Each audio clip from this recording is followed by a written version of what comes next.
For decades, Marvel vs. Capcom has delivered dream matchups, mind-blowing combos, and the kind of adrenaline-pumping chaos that's made us scream at the top of our lungs, whether we were button-mashing in the arcade or mastering hyper combos at home.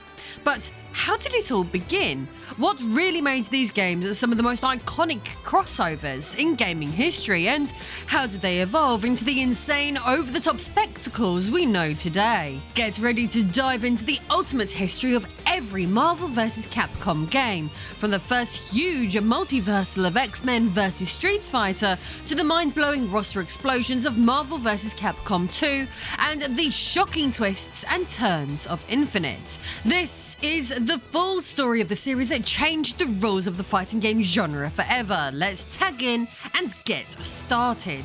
I am Lady Decade, and this is the entire history of Marvel vs. Capcom. There's never been a better time to be a fan of the sprite-based Marvel vs. Capcom series. Thanks to the release of a Marvel vs. Capcom Fighting Collection, we can finally relive some of the greatest fighting games in history, now officially available on modern hardware for the first time in years. This collection is a masterpiece, packing 7 iconic Capcom fighting games along with the legendary Punisher arcade beat-em-up into one must-own compilation. It's the ultimate throwback for seasoned pros and an unbeatable entry point for newcomers eager to experience the high-speed, combo-packed chaos that defined an era. Here's the kicker. By using my affiliate link pinned in the comments, you'll snag this collection at a drastically lower price than anywhere else. Plus, every purchase helps fuel the crazy production of videos like this one. So not only are you saving big, but you're directly supporting this channel and ensuring more epic content to come. Don't miss out. Click the link, go grab your deal, and let the battles begin. Happy saving and happy gaming. When exploring the history of fighting games, it's common to begin with the release of Street Fighter 2, credited with revitalising the arcade scene during an era dominated by home consoles. Capcom capitalised on Street Fighter 2's success by releasing numerous revisions, each seemingly more refined than the last, although making arcade goers more and more fed up with the repetitive releases of Street Fighter 2. However, Capcom did recognise the need to innovate to maintain the interest of the overall Street Fighter community. This led to the launch of Street Fighter Alpha in 1995. Yet this alone wasn't sufficient for Capcom, as within the following 12 months, arcade saw the release of 4 additional fighting games under the Street Fighter banner. The flurry of releases from 1996 to 1997 would witness the debut of Street Fighter Alpha 2, Street Fighter 3 and Street Fighter EX, as well as the subject of today's video, X-Men vs. Street Fighter. The inundation of titles made it challenging for casual players to keep pace and maintain interest in the core Street Fighter series, given the abundance of new releases. Among the games released during this era, X-Men vs. Street Fighter certainly stood out as particularly intriguing for most people, captivating them with its unique concept. The fusion of the X-Men and Street Fighter universes seemed both odd and brilliant at the same time. Regarding the X-Men, their popularity in 1996 differed significantly from their current status. Originating as a comic book series in 1963 by Jack Kirby and Stan Lee, by the 90s the franchise had expanded across various forms of media. A significant moment in the franchise's growth occurred on the 12th of February 1992 with the release of an exceptional X-Men beat-em-up arcade game by Konami. This game drew inspiration from the 1989 X-Men cartoon pilot episode titled Pride of the X-Men. Renowned for its high-quality experience, it remains cherished as the inaugural top-tier X-Men video game. Notably, it supported up to 6 players simultaneously, a feature still fondly remembered today. Later that same year, an X-Men animated series premiered on the Fox Kids network, receiving both critical acclaim and substantial commercial success.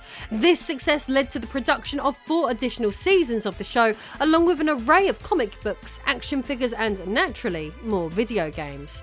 On a side note, it seems that someone in Disney has finally remembered that this was the era of X-Men that people enjoyed a lot, and have released X-Men 97 on Disney Plus accordingly. For me personally, this is the first time in a very long time that I've been keen to watch superhero related media, because apart from the 90s Spider-Man animation, X-Men was the only other one I enjoyed. The MCU has never overly captivated me. Getting back on topic, unfortunately most games from this period weren't great due to Acclaim holding the licensing rights to publish many X-Men games. Acclaim, known for churning out subpar titles under the LJN brand, failed to deliver satisfying experiences. Regrettably, there were no Konami X-Men games available for home enjoyment. However, amidst the era of lackluster Marvel games, Capcom managed to strike a licensing deal with the company. Their collaboration began with the development of the Punisher arcade game, which showcased brilliance and earned Marvel's confidence in further collaborations.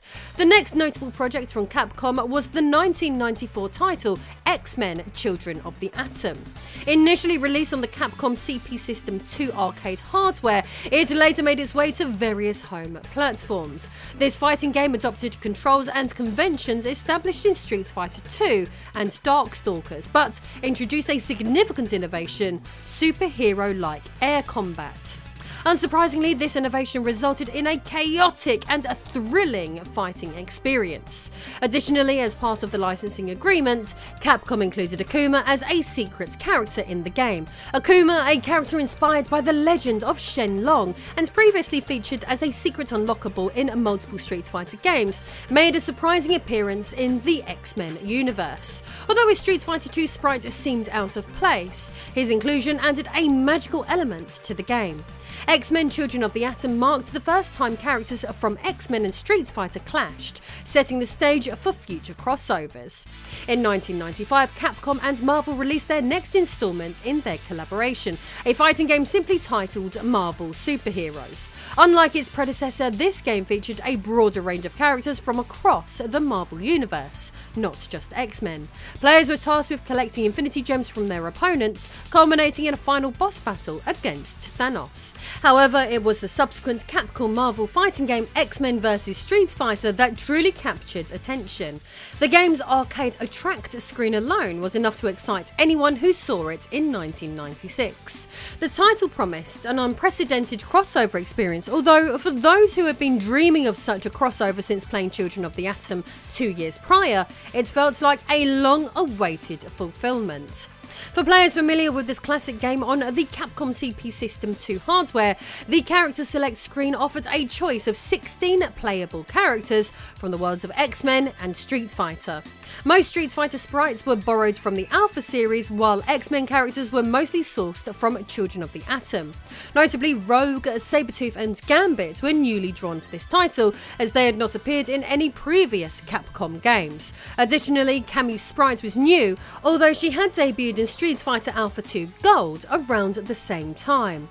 As with Children of the Atom, Akuma made a return as a secret character in the game. Appearing within X-Men vs Street Fighter also, Apocalypse's immense size and dominating presence made the encounter reminiscent of boss battles in games like Mega Man X. Similar to Street Fighter 2, Street Fighter Alpha and Capcom's previous Marvel games, this entry is another 2D fighting game. However, it sets itself apart by introducing dual character selection and tag team matches. Unlike its predecessors, this game abandons the traditional best of 3 rounds format in favour of single round fights. Players must choose 2 characters from the selection screen before each match. This allows the starting character to switch with their off-screen counterpart at any time, fundamentally altering the gameplay compared to earlier Capcom titles. Each character in the team has their own life gauge, and the inactive character regenerates health when not in battle. If one character is defeated, the other immediately takes their place, ensuring the match continues until one team is defeated. Additionally, the game inherits mechanics from previous Capcom/Marvel titles, such as the aerial combat introduced in Children of the Atom. Fighters can execute super jumps and perform aerial combos, adding depth to the gameplay. Some of the special moves in the game are quite extravagant, particularly those associated with the X-Men characters. However, certain moves from the Street Fighter characters may seem out of place, like Ryu's massive Hadouken. Nevertheless, these exaggerated moves can contribute to the game's appeal and allow Street Fighter characters to compete with the Marvel roster effectively. After its release in Japanese arcades in late 1996, the game soon became available worldwide. Initially, it only received mild popularity upon its arrival in the United States, but over time its reputation grew as word of its appeal spread. Critical reception at the time was mixed. While some praised aspects such as the new tag team mechanic, exaggerated projectile attacks, and extensive combos, others criticised Capcom for recycling familiar fighting game elements. Next Generation, for instance, commended the game's innovative features but expressed concern about Capcom's reliance on established formulas, concluding that while X-Men vs Street Fighter was enjoyable, it felt somewhat redundant in a market already saturated with similar titles. Despite some negative feedback from journalists, the arcade version of X-Men vs Street Fighter is fondly remembered today, particularly for its groundbreaking inclusion of characters from both franchises. The tag team action also added a fresh and bombastic element, especially noteworthy in an era where corporate crossovers were relatively rare, with no equivalent of Smash Bros. At the time. In terms of gameplay, each character originally had at least one infinite combo, although the developers did not intend this. These game-breaking abilities resulted from insufficient beta testing in the original release. Consequently, Capcom released two updated versions known as Version 2 and Version 3 to address these issues. Version 2 made adjustments such as removing Ryu and Akuma's ability to recover mid-air from their hop kicks, and altering Ryu's Hurricane super move trajectory. Additionally, the mechanics for Sabretooth and Dalsim were modified. Version 3 underwent a more extensive overhaul, with Capcom removing all known infinite combos from the game. During this era of fighting game history, the extreme amount of 2D animation frames in Street Fighter 3 New Generation posed a challenge for home console ports. In 1997, no home machines could handle such demands, leaving the game confined to the technologically advanced Capcom CP System 3 arcade hardware. Fortunately, X-Men vs Street Fighter was not as demanding in terms of the hardware's requirements. As previously mentioned, X-Men vs Street Fighter was developed for the CP System 2 and utilised assets recycled from Children of the Atom and Street Fighter Alpha 2, both of which had already been successfully ported to the Sega Saturn. On the 6th of November 1996, Capcom announced at a press conference that the home version of X-Men vs Street Fighter would be exclusive to the Sega Saturn. This decision sparked outrage, particularly among Sony PlayStation loyalists, as the Sega Saturn was not as popular outside of Japan. Critics and fans accused Capcom of showing favouritism towards Sega, suggesting a collusion between the two companies to provide exclusive titles for the Saturn at the expense of the PlayStation. This belief was reinforced by other Saturn exclusives like Darkstalker's Revenge, as well as reports that Street Fighter Alpha 2 ran more smoothly on the Saturn than on the PlayStation. However, gaming historians now recognise that the decision to make X-Men vs Street Fighter a Saturn exclusive was not driven by favouritism, but rather by the Saturn's superior 2D capabilities. The Saturn boasted 50% more video memory and 2 video processors, making it better suited for handling sprite-based games and producing high-quality graphics. Even without RAM cartridges, the Saturn excelled in 2D graphics processing.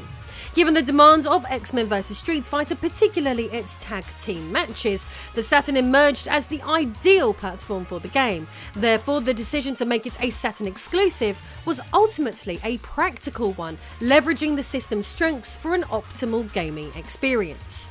Unfortunately, a significant hurdle arose during development as the popularity of the Sega Saturn in the West continued to wane, with the Sony PlayStation consistently outselling it. The PlayStation's superior marketing, lower price point, and emphasis on polygon gaming made it the preferred choice for the average gamer of that generation. Under mounting pressure from Capcom's Western fanbase, the company found itself in a difficult position and ultimately had to abandon the idea of making X-Men vs Street Fighter a Sega Saturn exclusive. As a result, fans were no longer outraged.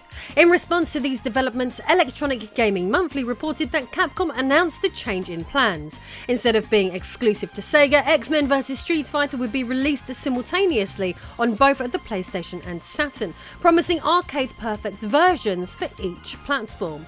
It seems like a bold move, but what could possibly go wrong? 14 months after its arcade release, X-Men vs Street Fighter arrived on the Saturn in November 1997, albeit exclusively in Japan, with no sign of the PlayStation version. However, the game received rave reviews, with critics praising its fast-paced gameplay, impressive animations, sound quality and technical performance compared to its arcade counterpart. GameSpot were enamoured and stated that there is no better looking 2D fighter on any console system. Game Informer added to the praise of the Saturn port for running and looking identical to its arcade counterpart, and declaring it one of the best arcade conversions ever seen to date. Next Generation 2 highly regarded this version, stating that, if nothing else, X-Men vs Street Fighter proves the old adage, more is better. The Saturn version of X-Men vs Street Fighter ran flawlessly on the hardware thanks to the system's robust 2D capabilities, combined with the inclusion of the Capcom 4MB RAM cartridge. This cartridge, an expansion accessory, was built upon SNK's earlier 1MB RAM cartridge for the system.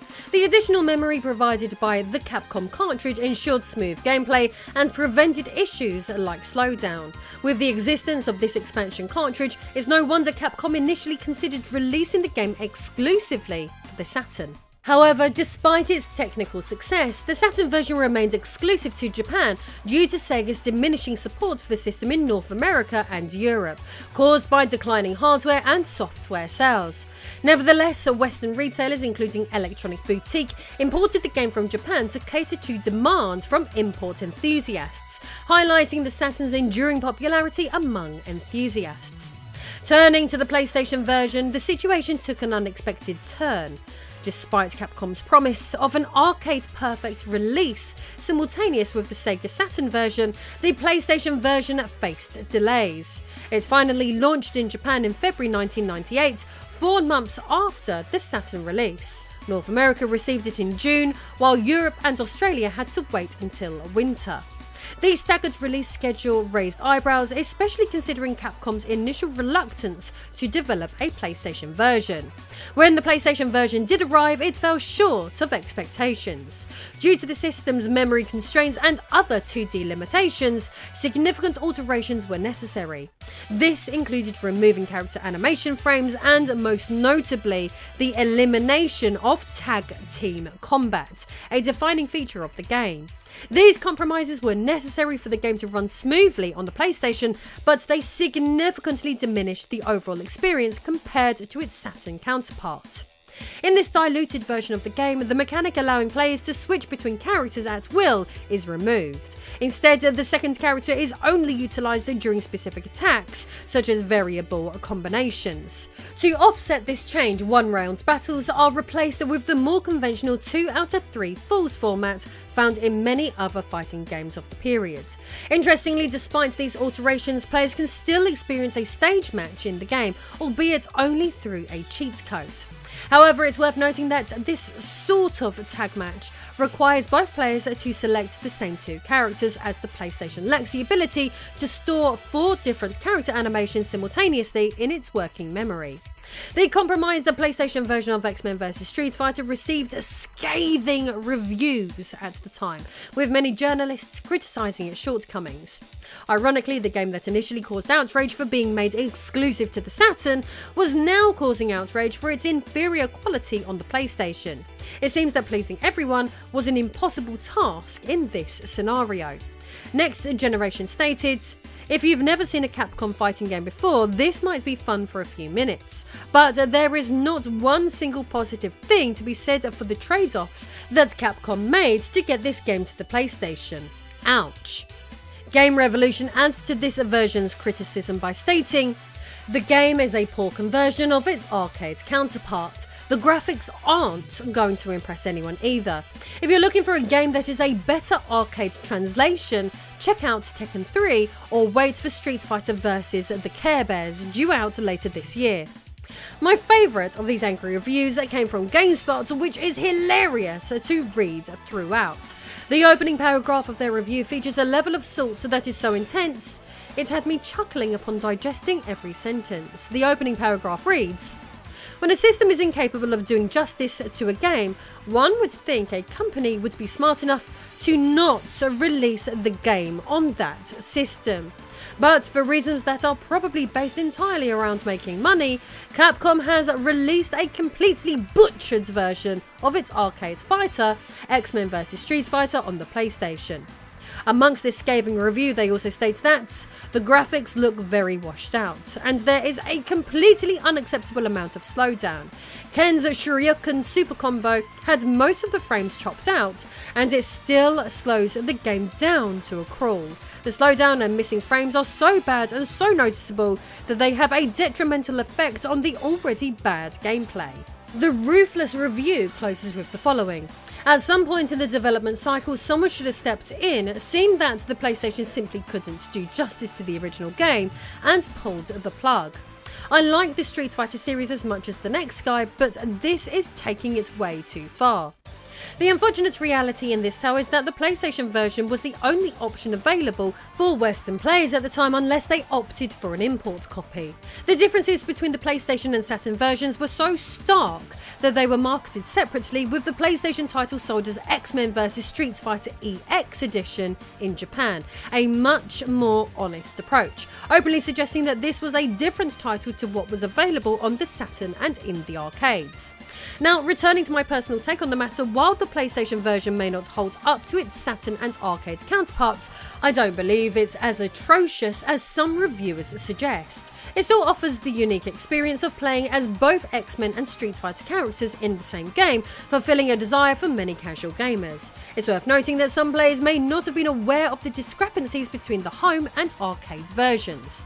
Rather than directing their anger solely at Capcom, critics might have also considered the PlayStation's limitations in handling 2D games effectively. I'm not saying that Capcom are innocent in this. They could have simply chosen to ignore the screaming journos and kept the game off the PlayStation altogether. Nonetheless, Capcom was somewhat constrained by the popularity of the PlayStation in the Western market, despite its imperfections for this particular game, hence releasing something that was essentially not quite X-Men vs Street Fighter. In essence, while the arcade and Saturn versions offer the definitive experience of X-Men vs Street Fighter, the PlayStation version isn't as terrible as initially portrayed upon its release. It's simply a different game altogether. To summarise, the release story of X-Men vs Street Fighter is rife with controversy, criticism, and even moments of critical acclaim. Its legacy remains polarising, offering both awe and amusement to those who revisit it. It's no wonder audiences and fans alike experienced outrage at various points in the game's journey. I think that perhaps there's a chance that had the game carried a different name like it did in Japan, then maybe some of the anger towards it would have been quelled. I feel that a part of the anger was because expectations had been set when the game was ported to the Sega Saturn, and as the PlayStation simply couldn't effectively handle a game of that nature, people were deeply disappointed at receiving what they considered to be a subpar game in comparison. Capcom's quick follow-up in July 1997 showcased its eagerness to capitalise on its popularity. The sequel, arriving just 10 months later, clearly built upon its predecessor, leveraging its foundation to deliver a new experience. But what remained the same and what changed? Well, we'll explore all of this as we progress. As anticipated, Marvel Superheroes vs Street Fighter runs on the Capcom CP System 2 arcade hardware. Like any successful arcade game, it features an engaging attract screen designed to entice gamers to spend their coins. So let's delve into the game's introduction. Capcom and Marvel have joined forces once again to bring you in Marvel Superheroes vs Street Fighter. One spectacular action! Don't miss out on the enjoyment of a lifetime! Behold, amazing fantasy! Don't miss the most amazing tag team fighting game ever! Are you ready for a new challenger? Now, experience Marvel Superheroes vs Street Fighter! That entire sequence was indeed epic, showcasing glimpses of comic book icons facing off against Capcom's combatants. What elevates it further is the fantastic announcer's voice. Perhaps I should hire him to promote this channel. Welcome to the adventure! This enthusiastic announcer persists throughout the flashy attract scenes and remains omnipresent on the character select screen, playfully challenging gamers to choose their alter ego. Wonderful. Regarding the character select screen, the roster differs significantly from the previous X-Men vs Street Fighter title. On the Street Fighter side, we have 9 characters from that franchise once again, with an additional 8 representing Marvel. Some players may have been disappointed that not much has changed on the Street Fighter side, with only 2 fighters being swapped out. The comical Dan and the affable Sakura replace Charlie and Cammy. In my opinion, Sakura is a particularly fitting choice thematically, as she embodies the Japanese high school girl superhero archetype seen in Sailor Moon. Being hugely popular in Japan, her inclusion alongside Western superheroes likely boosted sales, given the Japanese fascination with schoolgirls. Sakura's addition capitalised on her popularity, while Dan's inclusion adds comic relief with his overconfident yet feeble character, consistently entertaining and lightening the mood. On the Marvel side, the character roster is significantly diversified compared to the previous entry, which featured only X-Men. Cyclops and Wolverine return, with other spots filled by iconic characters like Captain America, the Incredible Hulk and Spider-Man. Additional characters include Shuma Gorath, Blackheart and Omega Red, which some may find questionable choices. Capcom's decision not to create new character sprites for either Marvel or Street Fighter characters could be seen as lazy, as they simply recycled existing ones from previous games. All Street Fighter sprites are sourced from the Street Fighter Alpha series, while Marvel character sprites are taken from Capcom's previous Marvel Superheroes game or X-Men Children of the Atom. Players familiar with these previous titles might find the base roster rather disappointing. However, the game does offer some secret characters, albeit lazily borrowing from Mortal Kombat's playbook by providing palette swaps of existing characters with new names. Examples include Armoured Spider-Man, Evil Sakura, Mech Zangief, and others. Among these, my favourite is US Agent, which sounds like a name you'd find on unlicensed Captain America costume packaging, attempting to avoid copyright infringement. Although US Agent is an official Marvel character, the name still carries a hint of Chinese bootleggery to it. Very illegal sounding indeed. The arcade games roster essentially comprises characters from pre-existing Capcom games, but does the rest of the game bring freshness forward beyond this? Past the roster, the game stages don't seem to offer anything new, they're just old assets with slight tweaks. Considering everything discussed so far, it's challenging to view Marvel Superheroes vs Street Fighter as a standalone game. It could be seen as merely a newer version of X-Men vs Street Fighter, akin to how Street Fighter 2 Turbo Hyper Fighting was an upgraded Champion Edition.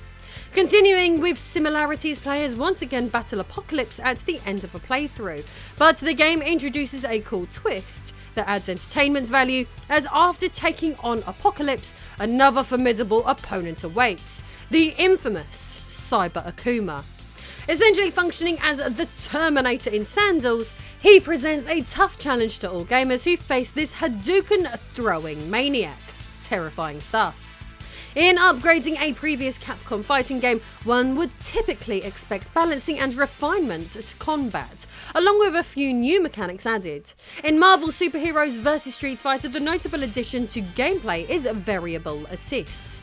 This allows players to summon their off-screen character for a special attack without switching out their currently controlled fighter, enabling new combos during matches and enhancing the tag team action. This mechanic has been consistently included in further entries in the Versus series, marking a significant positive aspect of the game.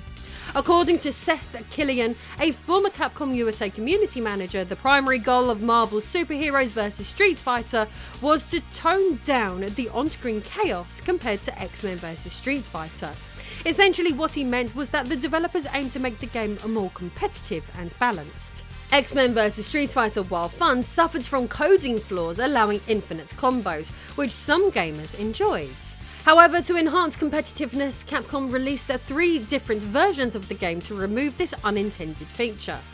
Despite efforts to eliminate all known infinites, they were unsuccessful. For Marvel Superheroes vs Street Fighter, developers had the chance to address these issues and create a less broken fighter. Capcom succeeded to a degree, but ironically fan reception was fairly negative at the time. Some players felt the game offered less freedom compared to its predecessor, showing that sometimes games prefer a rougher, less sanitized experience. Some argue that the chaotic nature of X-Men vs Street Fighter was what initially captivated many players. With the removal of Infinites in Marvel Superheroes vs Street Fighter, some felt a layer of charm had been lost. Regarding home ports, it's not surprising that Capcom knew how to handle the process given the game's similarity to X-Men vs Street Fighter. However, there was a significant quality gap between the Sega Saturn and Sony PlayStation versions of the prior game due to architectural differences between the systems. Would history repeat itself with the PlayStation's 2D performance? Let's see what people thought. The first home version of the game was released in October 1998 for the Sega Saturn. Unfortunately, this version was exclusive to the Japanese market as the Saturn was considered obsolete in the West by then. Despite its exclusivity, this version was highly accurate to the arcade version. Like X-Men vs Street Fighter, it utilised the 4MB RAM expansion peripheral, maintaining original frame rates and the tag team system. However, what did gaming media think of the game given its strong similarities to its predecessor? GameSpot's review of the Saturn title was mixed. They stated, "Graphically, the game is very, very good. The sprites are extremely well animated, and the backgrounds are all packed with movement, giving the game a nice, busy look. It's a perfect conversion of the arcade game, that much we know. But that doesn't really stop it from being a near-carbon copy of X-Men vs Street Fighter." From here, GameSpot would go on to roast the future PlayStation edition of the game, stating, "It's pretty much a given that this version is going to easily smoke the PlayStation version. If you're still interested in the Saturn, then this game is definitely one to import." Digital Extremes gave the game a glowing review, summarising the title as, "Another arcade-perfect 4MB translation from Capcom. Too bad it's probably going to be the last. If you're looking for a great Saturn fighter, give Marvel Superheroes vs Street Fighter a shot." German publication Video Games added to the Saturn game's praise by stating, "The game gives the beat-em-up community another potential fun hit. As you would expect, you will be spoiled with excellent animated characters and backgrounds." Marvel vs Street Fighter is another Saturn jewel in the 2D fighting game genre. Looking at these reviews and examining the conversion myself, it's clear that Capcom once again succeeded in making the game run fantastically on the Saturn, nearly arcade perfect. Most gaming media were impressed. The only drawback noted was that it was essentially just X-Men vs Street Fighter with a different roster and a few tweaks, as highlighted earlier. But here's the best part of the story. Introducing Norimaru, a ridiculous playable character exclusive to the Japanese versions of the game due to licensing issues. Since the Saturn version was only released in Japan, Norimaru can be found on every Saturn disc. Created by Japanese comedian Noritaki Kanashi, Norimaru adds comic relief to the zany game, making him a unique addition alongside characters like Dan. One other thing to mention, a noteworthy addition to the Saturn version is the inclusion of a survival mode, where players face multiple opponents with a single life bar, a standard console release feature. Now, moving on to the Sony PlayStation version, reported on by IGN in October 1998, 4 months before its February 1999 release. Capcom aimed to overcome the PlayStation's memory limitations, partially addressing previous issues faced with X-Men vs Street Fighter. Upon its release, the PlayStation version featured 5 modes: Battle, Versus, Training, Hero Battle and Crossover mode. Unfortunately, the tag team mechanic was once again absent, disappointing fans like Teddy Long, likely due to similar technical constraints as before. Capcom once again faced the challenge of the Sony system's inability to store 4 character animations simultaneously. Regarding notable modes, Hero Battle functions as an endurance mode where players select a team of fighters aiming to KO the opponent's entire team to win.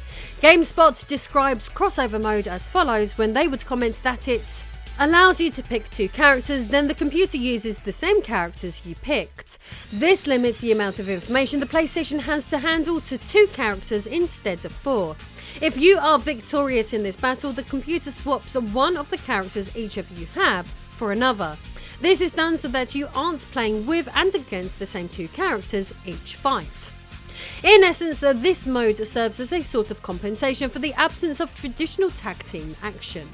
However, reviewers like GameSpot were unimpressed, adding, "It gives you the tag team experience of the arcade, but having to deal with the rotating character thing and having to fight mirror images of yourself is extremely weak in comparison." Speaking of GameSpot, they heavily criticised X-Men vs Street Fighter on the PlayStation in the past. However, this time their opinion appears more balanced. They wrote, "Visually, Marvel Superheroes vs Street Fighter looks good, but when you compare it with its arcade counterpart, it simply fails. The colours aren't nearly as vibrant and the game suffers from quite a bit of slowdown. Street Fighter fans will definitely feel the typical Street Fighter gameplay, but in the end, it's all a question of how starved you are for another Street Fighter game." IGN provided similar review feedback, stating, "While there's no denying that Marvel Superheroes vs Street Fighter is a fast, fun and solid fighting game, it certainly isn't without flaws. The aforementioned lack of true tag team play is one that will seriously affect players who are used to the arcade version.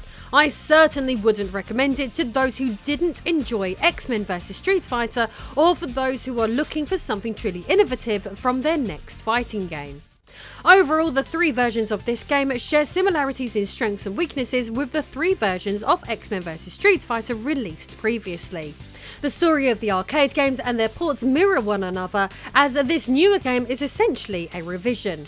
Given the striking similarity between Marvel Superheroes vs Street Fighter and X-Men vs Street Fighter, it's understandable that many consider it the black sheep of the Marvel vs Capcom family, at least until Marvel vs Capcom Infinite came along. Perhaps consumers would have felt less misled if the publisher had named it something like X-Men vs Street Fighter Marvel Superheroes Edition, providing a clearer idea of the experience. However, would it have sold as well if not marketed as a separate game? Let me know your thoughts below. Looking back, titling the game Marvel Superheroes vs Street Fighter was undoubtedly a savvy business move. The extensive reuse of sprite work, stages and gameplay elements understandably left many gamers feeling disappointed. However, when viewed as an upgrade, there are still plenty of positives to appreciate. A Street Fighter roster alongside iconic Marvel characters like Spider-Man, the Incredible Hulk and Captain America, a memorable boss battle with Cyber Akuma, and rebalancing for a fairer and more competitive experience, plus the introduction of assists, which became a staple in every Marvel vs Capcom game. There are valid reasons why some may find this game special, but the lack of chaos and originality may deter others, leading them to view it as little more than a quick cash grab. Personally, I can see both sides of the argument. After the commercial success of X-Men vs Street Fighter and Marvel Superheroes vs Street Fighter, fans were left buzzing with one burning question: what's next for these 2 powerhouse brands? Thankfully, the wait for an answer was short-lived, and it was nothing less than groundbreaking. Enter Marvel vs Capcom, the next evolution in this iconic crossover series. This wasn't just another entry, it was a bold step forward, designed to stand out from everything else on the market. By doubling down on the crossover format and pushing the envelope in ways no one had seen before, Marvel vs Capcom cemented itself as a legendary turning point in fighting game history. So get ready, because this is where the hype truly began to reach its peak. To build on the crossover concept, the previous game featured a roster blending Street Fighter icons with characters from across the Marvel universe, so the logical next step in the series was to expand the Capcom side of the roster, bringing in fighters from beyond the Street Fighter franchise. This bold move meant Marvel vs Capcom would break new ground, adding fresh faces from other Capcom classics. With that in mind, let's dive into what makes this game such a standout, starting with the arcade game's Attract mode. Capcom presents Marvel vs. Capcom!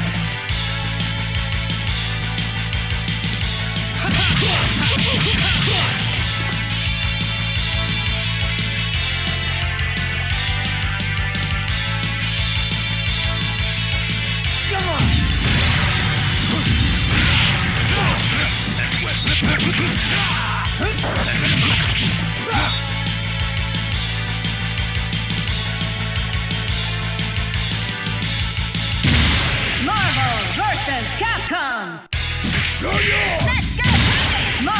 vs. Capcom.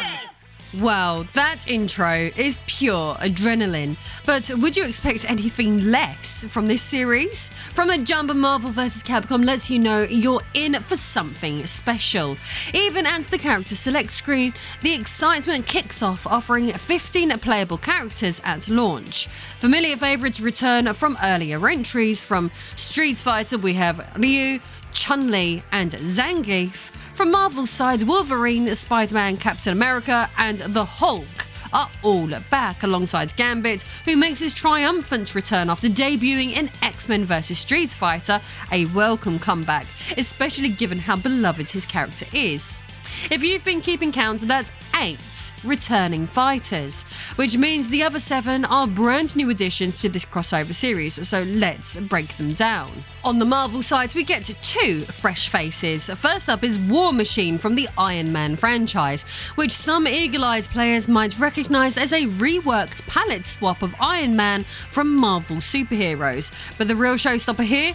Venom, a total fan favourite and one of the most beloved Marvel characters of the decade. His inclusion, or should I say their inclusion, was nothing short of hype-worthy. If you grew up in the 90s, chances are you remember just how massive Venom was. Thanks to the wildly popular Spider-Man animated series on Fox Kids, this sinister villain became a breakout star, capturing the imaginations of fans everywhere. So his inclusion in Marvel vs. Capcom, an absolute slam dunk. For many kids playing this game, Venom was instantly one of their go-to picks.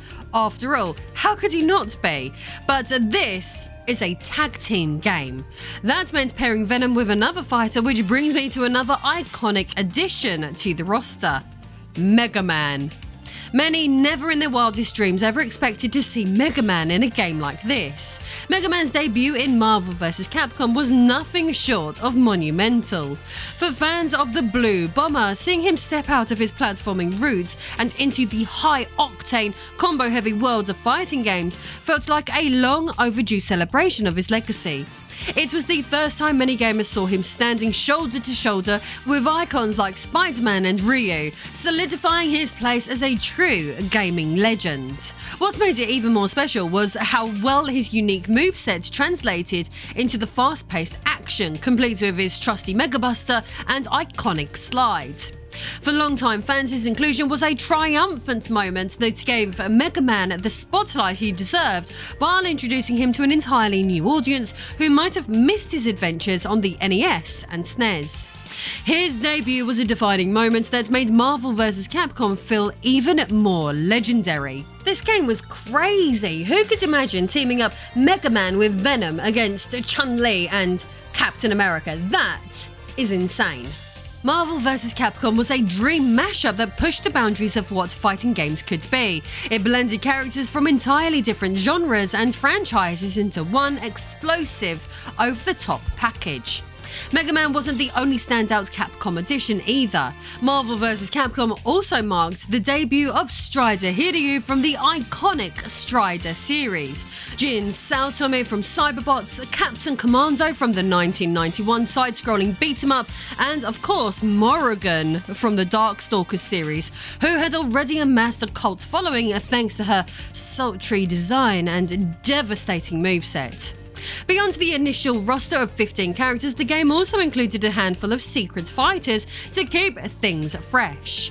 Some, like Shadow Lady, a dark cybernetic Chun-Li, and Red Venom, a faster, more fragile Venom, followed the tradition of palette swaps from Marvel superheroes vs. Street Fighter, but others, like Roll from the Mega Man series, stood out thanks to their unique sprites, even when their movesets mirrored their counterparts. And that's not all. Outside of the selectable roster, there are even more characters involved in the gameplay, but we'll get to those soon.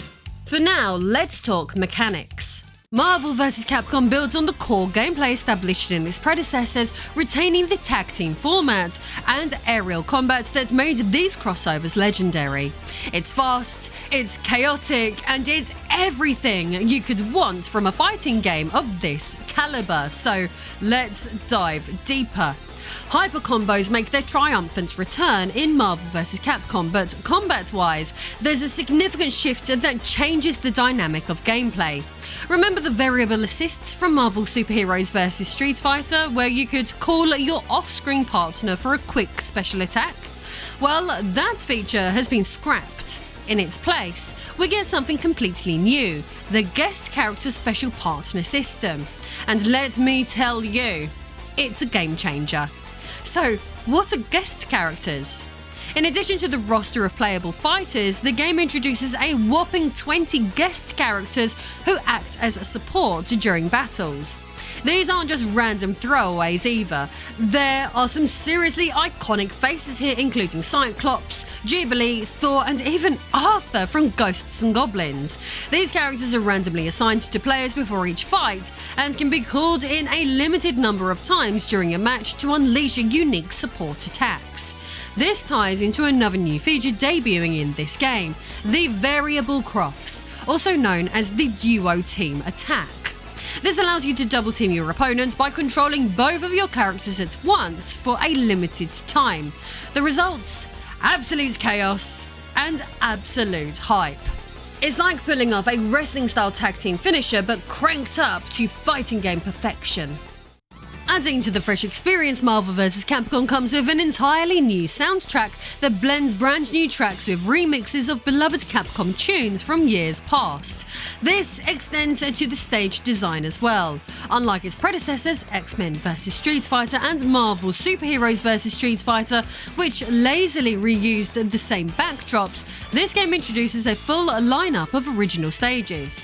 It's a much needed upgrade that makes every fight feel like a spectacle, whether you're battling in a high-tech lab or a bustling cityscape. Alongside the new fighting mechanics, Marvel vs. Capcom also introduces an entirely new final boss, replacing Apocalypse and Cyber Akuma from previous games.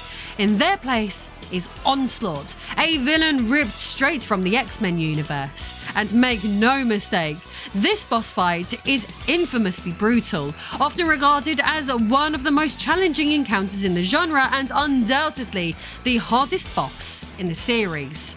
Onslaught doesn't just bring difficulty, he brings a sheer spectacle. He has two devastating forms. The first is tall, intimidating, and extremely evasive, while the second transforms him into a massive screen-dominating monstrosity that can fly across the stage. Adding to the challenge, only a small portion of his body is vulnerable to damage, forcing players to thread the needle while avoiding his relentless high-damage attacks, many of which feel downright inescapable. It's a test of skill, patience, and sheer determination that sticks in the minds of anyone who's faced him.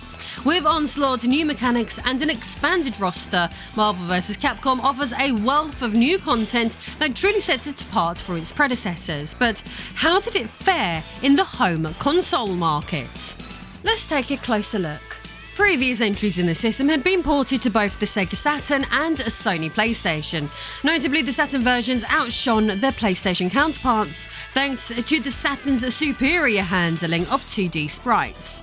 By the time Marvel vs. Capcom was ready for home release, Sega had stepped up with the Sega Dreamcast, a console that provided even more power for Capcom to bring their arcade masterpiece to life.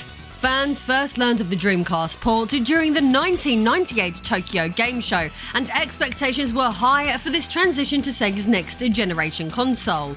The Dreamcast version of Marvel vs. Capcom took the series to a whole new level of hype, and for good reason. It included a cross-fever mode, allowing up to 4 players to jump into the action simultaneously in chaotic tag team matches. This groundbreaking feature made the game not just a competitive fight, but also an unforgettable party experience. Released in 1999, the Dreamcast port earned rave reviews from critics who praised nearly every aspect of the game. GameSpot had this to say: "Graphically, Marvel vs. Capcom looks terrific and once and for all proves that the Dreamcast can definitely do justice to 2D games. Even when all 4 characters are on screen, filling the arena with projectiles while the background goes crazy, the game doesn't slow down a bit." They also applauded the game's technical polish. The utter lack of load times keeps the game moving along at a nice, brisk pace. The soundtrack, which comprises music from all sorts of different Capcom games, is unmatched. The game's sound effects are also crystal clear and extremely well done. The copious use of stereo separation helps make the audio perfect. GameSpot concluded by highlighting the game's sheer fun factor. While I wouldn't call Marvel vs. Capcom the most balanced fighting game in the world, it makes up for its shortcomings by simply being a whole lot of fun. After pumping out inferior versus games for a few years now, Capcom has finally gotten it right. Marvel vs. Capcom is everything you'd expect from an over-the-top, ultra-flashy fighter, and then some. IGN was equally effusive, particularly about the game's art style. They gushed over the visual presentation, everything from the way Venom moves his tongue to Gambit's trench coat blowing in the wind is done with such precision that feasting your eyes upon it is more like experiencing a Saturday morning cartoon than a video game. And they didn't stop there.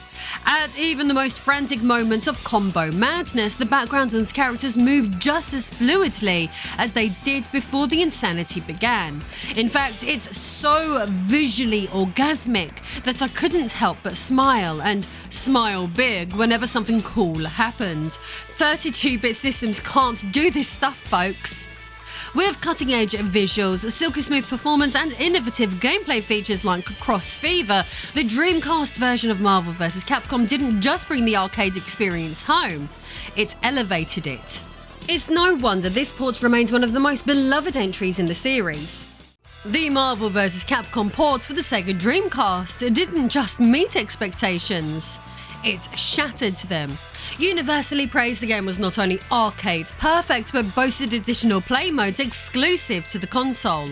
In many ways, this made the Dreamcast version even better than the arcade experience. This, of course, was quintessential Sega Dreamcast, a platform far ahead of its time, offering innovations that even consoles years later struggled to match. I'm looking at you, Nintendo GameCube. But not everyone got to enjoy the glory of the Dreamcast. Despite its slick design, cutting-edge tech, and fair pricing, most gamers of the era skipped Sega's masterpiece in favour of sticking with their trusty PlayStation, a console that was already showing its age by the time Marvel vs. Capcom came along.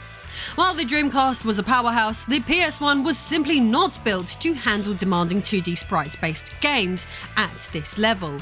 Yet, with the majority of gamers saving their money for the then hyped but still non-existent PS2, Capcom had no choice but to port the game to Sony's aging hardware. The result?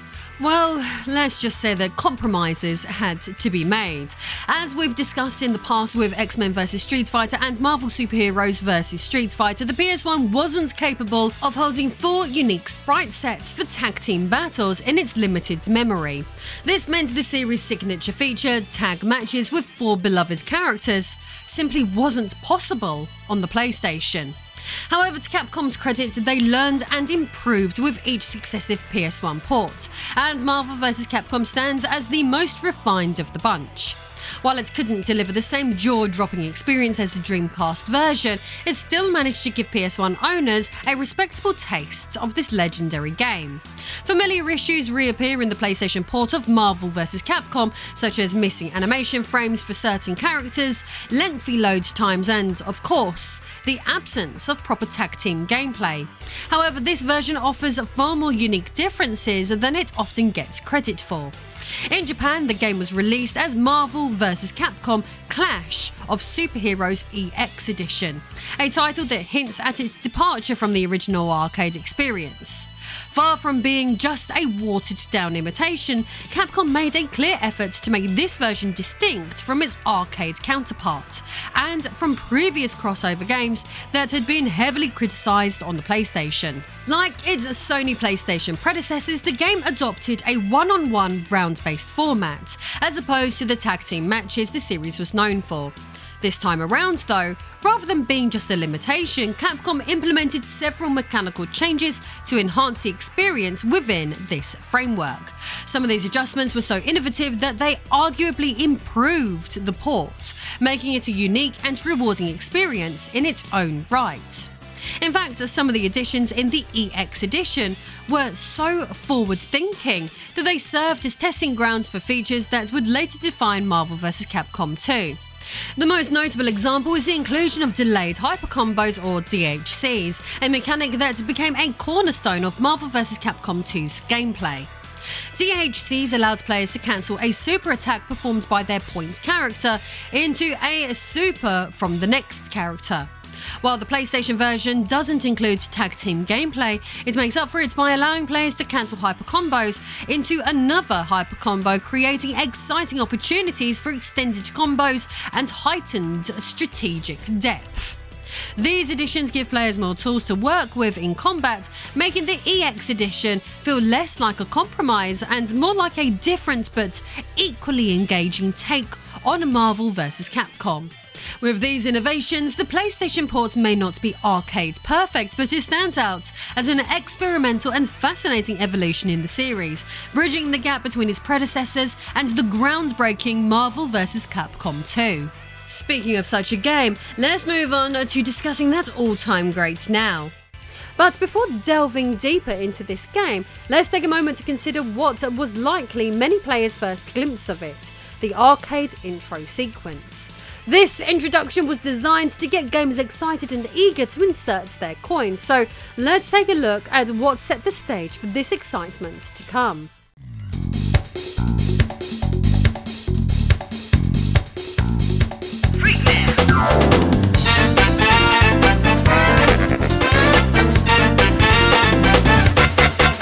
Ready?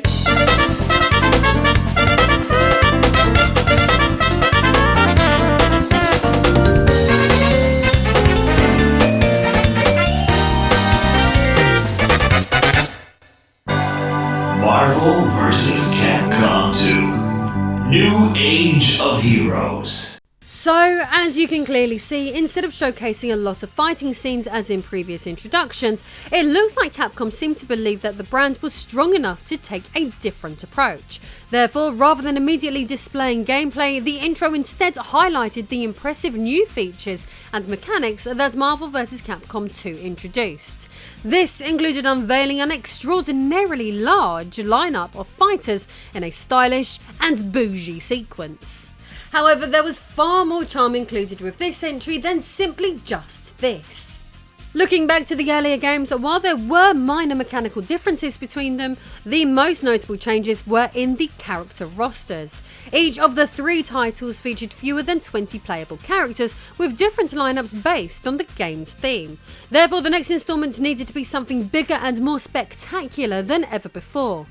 I think that the obvious move for Capcom might have been to make Marvel vs. Capcom 2 a polygonal fighting game, but thankfully, the company chose instead to create an exquisitely refined sprite-based fighter, which was a delightful decision. However, unlike their previous efforts, this time the backgrounds and visual effects in Marvel vs. Capcom 2 were rendered in 3D, giving the game a unique look compared to its predecessors. This made it the first in the franchise to feature a 2.5D graphical style, and it was absolutely stunning. Before diving into the extensive mechanical changes and modes that this epic game introduced, let's talk about the roster, which, in my opinion, is one of the most remarkable aspects of this game. In fact, it might be one of the most incredible achievements in gaming history. The selection of fighters in Marvel vs. Capcom 2 is astounding. At the start of the game, you can choose from 24 characters, but there are an additional 32 to unlock, bringing the total roster to an impressive 56 characters. This vast selection was almost unheard of in other fighting games, offering a level of variety that bordered on sheer madness. But it was a kind of madness that I certainly appreciated. This game's exciting roster features the return of most characters from previous Capcom vs. games, along with characters who hadn't been seen in fighting games since X-Men Children of the Atom and Marvel superheroes. Notable examples include Psylocke and Iron Man, who make a welcome return. However, this impressive lineup was just the tip of the iceberg, as the game also introduced a host of completely new characters. So let's talk about some of these new characters. First, we have Amingo, a character who has never appeared in games outside the Capcom vs. series. Amingo is a sentient cactus-human hybrid with a large, rotund belly dressed in Mexican apparel and carrying a guitar. Like a Pokemon, he only communicates by repeating his own name. Amingo has an arsenal of unique attacks at his disposal, including a special move known as the Shout of the Wind, which involves him turning himself into a ball to hurl at opponents. Ridiculous! Rumours suggested that he might be a rejected Darkstalkers character, while other sources claim his game was cancelled. Regardless of his origins, he is an appreciated oddity. Additionally, without a game to call her own, we have Ruby Heart, a French-speaking pirate captain renowned for her exploits on the high seas. Believe it or not, she was created as one of this title's main protagonists, playing a major role in its crazy story. While a story might seem unnecessary for a game like this, Ruby Heart is central to it. According to the game's plot, Ruby Heart is a treasure hunter with a fiery reputation known throughout the Seven Seas. Along with her crew on a flying ship named Partenaire, they constantly search for valuable items to add to her collection. Ruby Heart boasts numerous unique attacks, including summoning her ship to ram opponents and shoot cannonballs at them. Another wild combo includes her crew dropping a barrel on an opponent's head, allowing her to throw blades at their trapped bodies. This attack is a nod to the popular children's board game Pop-Up Pirate, which, like Marvel vs. Capcom 2, is also a Japanese creation. As for this intriguing character, Capcom's former community manager Seth Killian has revealed that she was originally a rejected concept for the Darkstalkers series, a fact later confirmed by a Street Fighter producer Yoshinori Ono. Inclusions like Ruby Heart definitely add to the off-the-wall charm of Marvel vs. Capcom 2. Speaking of Darkstalkers, Morrigan makes her return to the Versus franchise, but this time she is joined by Anna Karis, Baby Bonnie Hood and Felicia. Their inclusion enhances Darkstalkers' prominence within the Capcom Versus series. Mega Man and Roll return as well, but this time they are joined by characters from the Mega Man Legends series, which was still relevant around the game's release. From the Mega Man universe, the new additions to the roster include Tron Bonne, the anti-hero member of the Bonne family of air pirates, who had previously starred in her own Capcom game titled The Misadventures of Tron Bonne. Joining her is a Servbot, one of the many all-purpose support robots that Tron Bonne built in the Legends series. Regarding the more unconventional additions, one of the most surprising characters is Sun.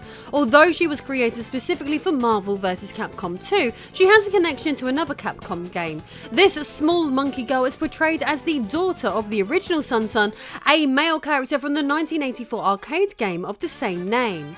The 2D side-scrolling platformer similar to Dragon Ball is loosely based on the Chinese novel Journey to the West. Including such a quirky character in the game was indeed a surprise to be sure, but a welcome one. Finally, among the new playable characters we have Jill Valentine, whose inclusion is no surprise given the massive success of Resident Evil during the 90s. Her depiction in an anime art style in this game is a refreshing change from her previous appearances, making her one of my favourite additions to the Marvel vs. Capcom roster. Now that we've covered many of the new fighters, let's delve into the development of this expansive game. As mentioned in previous discussions, all the prior Versus games were programmed to run on Capcom System 2 arcade boards, the same hardware used for the Street Fighter Alpha series in arcades. However, Marvel vs. Capcom 2 was developed for entirely different hardware. In fact, this was the first fighting game that Capcom developed independently without utilising their own arcade boards. Instead, the game was created to run on the Sega Naomi arcade board, which used the same electronic components as the Sega Dreamcast. The Naomi had twice as much system memory, twice as much video memory and 4 times as much sound memory as its home console counterpart, making it the perfect hardware for a game intended to be ported to the powerful Sega home console. The game was first announced on the 1st of December 1999, and on that same day it was revealed that the Japanese home and arcade versions would be compatible via the Dreamcast VMU.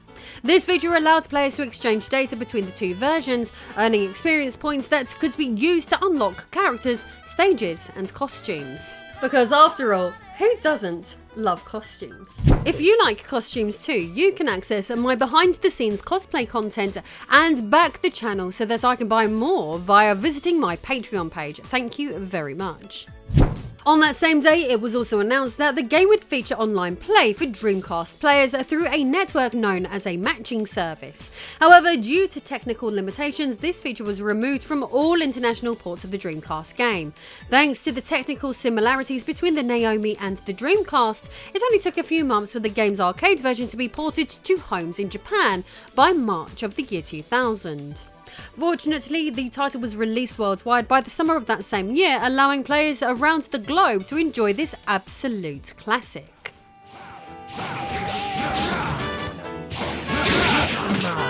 Now that we've covered the exciting roster and the hardware this game runs on, let's delve into the gameplay mechanics found in Marvel vs. Capcom 2 New Age of Heroes. This installment brings back tag team fighting, but with a significant twist. This time the play modes offer gamers more choice than ever before. Instead of simply picking 2 fighters for tag team action, players can now choose 3 characters to face off against teams of opponents in 3-on-3 combat.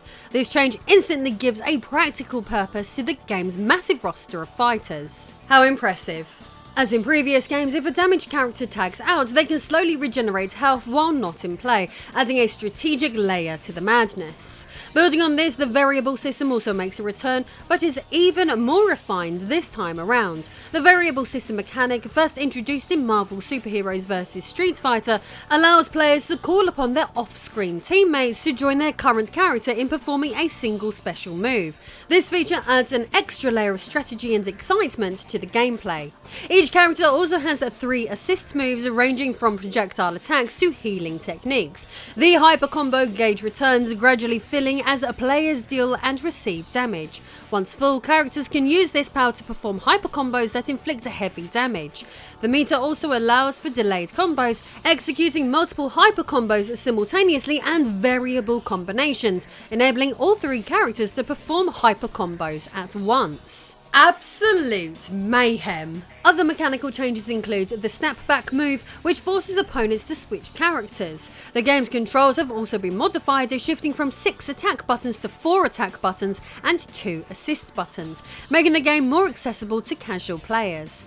Marvel vs. Capcom 2 features both single and multiplayer modes, typical for arcade fighters of the era. In arcade modes, players fight through various encounters until reaching the final boss. To face the main villain, players must first defeat 7 teams of 3. The final boss is against Abyss, who, in typical final boss fashion, has 3 different forms that you must defeat. These 3 forms allow the 3-on-3 playstyle of the game to persist throughout the battle. Abyss is a character created specifically for the game. He is a legendary creature forgotten by time and believed to be merely a fairy tale. According to the game's lore, Abyss is a forbidden weapon sealed away in an underground temple, where it has been in a deep sleep for centuries. Ruby Heart accidentally awakened Abyss, prompting her to transport the Capcom and Marvel fighters via her airship to help stop him.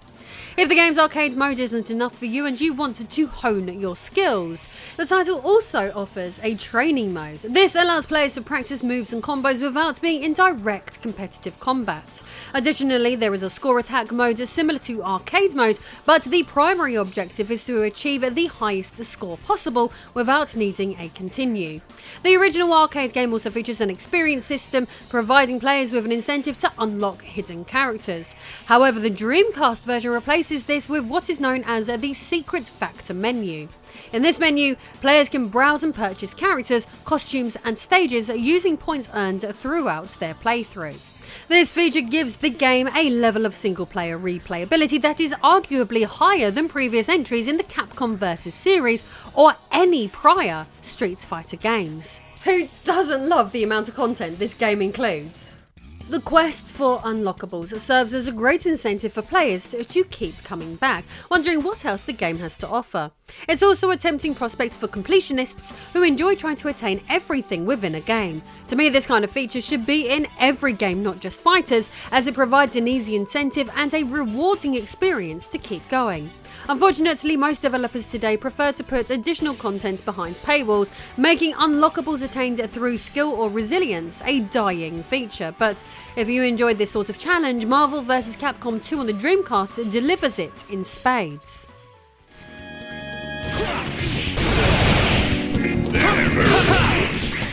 Now that we've reviewed the game and its many features, let's see what journalists and critics thought of it upon release. Did they enjoy the game as much as many people do today, or were opinions different back then? Let's find out.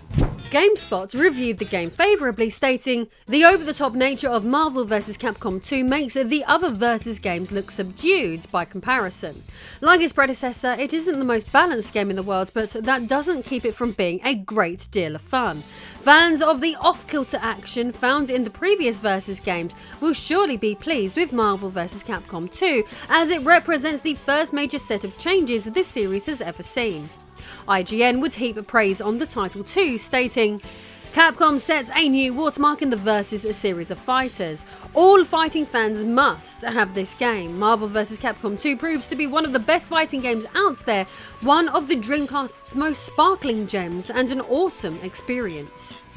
Other publications continue to heap praise on the game. The Daily Radar proclaimed it to be the most fun 2D fighter of all time, while Hot Games echoed this sentiment, stating, "It's the best 2D fighting game ever made." After examining these game reviews from over 20 years ago, it's clear that the consensus amongst journalists was that Marvel vs. Capcom 2 was one of the greatest 2D fighting games ever made, even if it didn't take itself as seriously as many others in the genre. Fast forward to 2002 and the Sega Dreamcast was discontinued. Sega officially announced its retirement from the hardware industry, meaning future Capcom games would no longer appear on Sega systems. This was a significant loss, considering that previous versions of their fighting games on Sega platforms had been among the best for quite some time. RIP Sega hardware, how we miss ye. As a result, Marvel vs. Capcom 2 received 2 new ports, one for the PlayStation 2 and another for the Microsoft Xbox, both announced at the Electronic Entertainment Expo in 2002. However, similar to the Dreamcast version, online support for these ports remained exclusive to Japan, despite being 2 years removed from the game's initial release. GameSpot once again covered the release, stating, "The game had been perfectly translated for new consoles," but also commented that the game's graphics and art style were nowhere near as impressive looking as they were 2 years prior, saying, "The contrast between 2D and 3D doesn't work quite as well as you might like, and the resulting clash makes for sharp looking backgrounds and relatively pixelated character sprites." Which, to be fair to GameSpot, is a fair point, as a strong case could be made that the whole game may have aged even better if it was all in simple 2D. I must admit though, I still quite enjoy these graphical effects. Although GameSpot still reviewed the game favourably, they no longer considered it one of the greatest 2D fighters ever. They even went so far as to state that it has been surpassed on nearly every front since its original release. Games like Guilty Gear X have shown freshly animated, impressively sharp 2D sprites, and Capcom's later releases like Capcom vs. SNK 2 are simply better games in almost every imaginable way. With regards to the 2002 release, they would summarise with, "If you're a hardcore fan of Marvel vs. Capcom 2 yet somehow missed the Dreamcast version when it was originally released, this game is a port you will definitely enjoy, but anyone else can find better fighting games on the market." IGN praised the game similarly to the review 2 years earlier, but they were sorely disappointed by the lack of online play in the Western releases. This absence was particularly painful considering the rise of Xbox Live. They also criticised the load times compared to the Dreamcast version. Interestingly, unlike GameSpot, IGN stated that the game even beats out the later released Capcom vs SNK franchise, highlighting the subjectivity of reviews and the importance of forming our own judgments about games. The game reappeared on the PlayStation 3 and Xbox 360 in the next generation. This happens primarily because Backbone Entertainment had developed Super Street Fighter 2 Turbo HD Remix for these systems in 2008, which led to many people playing competitively online. Following this success, fans requested that Marvel vs. Capcom 2 be released on these platforms with online play functionality. After all, many believed that such a game was a backbone of 2D fighting game entertainment. Consequently, the game was re-released utilising the original Dreamcast version's code, known for being the most refined home version. In addition to online play, this version featured various filter options for character sprites, providing smooth, crisp and classic looks, as well as widescreen support. These versions were available for online purchase until 2013, when Capcom announced that Marvel vs. Capcom 2 would be removed from Xbox Live Arcade and PlayStation Network stores due to the expiration of their licensing contract with Marvel Comics. Over the years, the game has remained popular and is now considered one of the most iconic fighting games ever. Since its release, Marvel vs. Capcom 2 has consistently been featured in fighting game tournaments, but despite its popularity, is it truly one of the greatest fighters ever? To reiterate a point I made earlier, this question can only be answered subjectively, even when we use specific criteria to help reach a conclusion. But for the sake of entertainment, here are my personal thoughts on the matter. I certainly think it's amazing. The roster is massive, the 3-on-3 mechanic was innovative, and the simplified controls made the game accessible to players of all skill levels. Additionally, the plethora of unlockables gives this game immense replay value for those who enjoy a single-player completionist experience. In many ways, this fighting game offered more than any before it. Some criticise the game for being unbalanced, however the Versus series is not about balance. It's about chaos and fun, which this game delivers in abundance. It caters to different tastes, but I can see why many people would enjoy this game more than others. This title feels enormous. When you combine all the elements that make Marvel vs. Capcom 2 great, you understand why it is considered an ultimate dream game. But shortly after its release, Capcom encountered legal troubles with Marvel, forcing the series into a nearly decade-long hiatus. During this downtime, Capcom pivoted to other ambitious projects like the Capcom vs SNK series. The second entry, Capcom vs SNK 2, became another apex title of the 2D sprite-based fighting game era. Yet, despite this success, not all of Capcom's fighting games fared as well. Street Fighter 3 struggled commercially, Tekken Tag Tournament overshadowed Street Fighter EX3, and Capcom Fighting All-Stars was scrapped entirely due to quality concerns. Even when Capcom Fighting Evolution was released, it failed to resonate with fans or critics, selling poorly and further tarnishing Capcom's fighting game reputation. By the mid-2000s, the golden age of Capcom fighting games seemed to be over. After years of dominance, the genre lost momentum, and Capcom began to shy away from it altogether. With their fighting game output dwindling, the hope for a Marvel vs. Capcom 3 grew increasingly dim, leaving fans to wonder if the series had seen its final round. Despite the setbacks, Capcom eventually experienced a fighting game renaissance, breathing new life into the genre. Interestingly, this resurgence began with Street Fighter 2, the very game that had once sparked an arcade renaissance during a time when arcades were struggling. This renewed popularity was kick-started by the release of Street Fighter 2 on Xbox Live Arcade. Nostalgic fans flocked to relive the magic of this all-time classic on modern hardware, and the game's huge sales numbers proved that the hunger for fighting games was far from dead. This success caught the attention of Capcom executives, including Keiji Inafune, the so-called father of Mega Man, who gave the green light for the development of Street Fighter 4. To achieve this, Street Fighter IV leaned heavily on the iconic Street Fighter II cast and brought back familiar gameplay mechanics in an all-new polygonal style that modernised the series while staying true to its roots. At the same time, Capcom took another bold step into the crossover realm. The company secured the rights to use characters from Tatsunoko, a Japanese animation powerhouse, leading to the creation of Tatsunoko vs. Capcom. This Wii-exclusive fighting game was developed alongside Street Fighter IV and marked another leap forward for Capcom's fighting game legacy. Both Street Fighter IV and Tatsunoko vs. Capcom proved to be commercial and critical successes, largely thanks to their fresh game design choices. Unlike the overly complex, competition-focused mechanics of the later sprite-based fighting games, these titles featured simplified, streamlined controls that appealed to a broader audience. For years, fighting games have been dominated by systems aimed at hardcore competitive players, which had alienated casual fans and led to declining sales. By returning to accessible pick-up-and-play gameplay, Capcom brought fighting games back to the mainstream.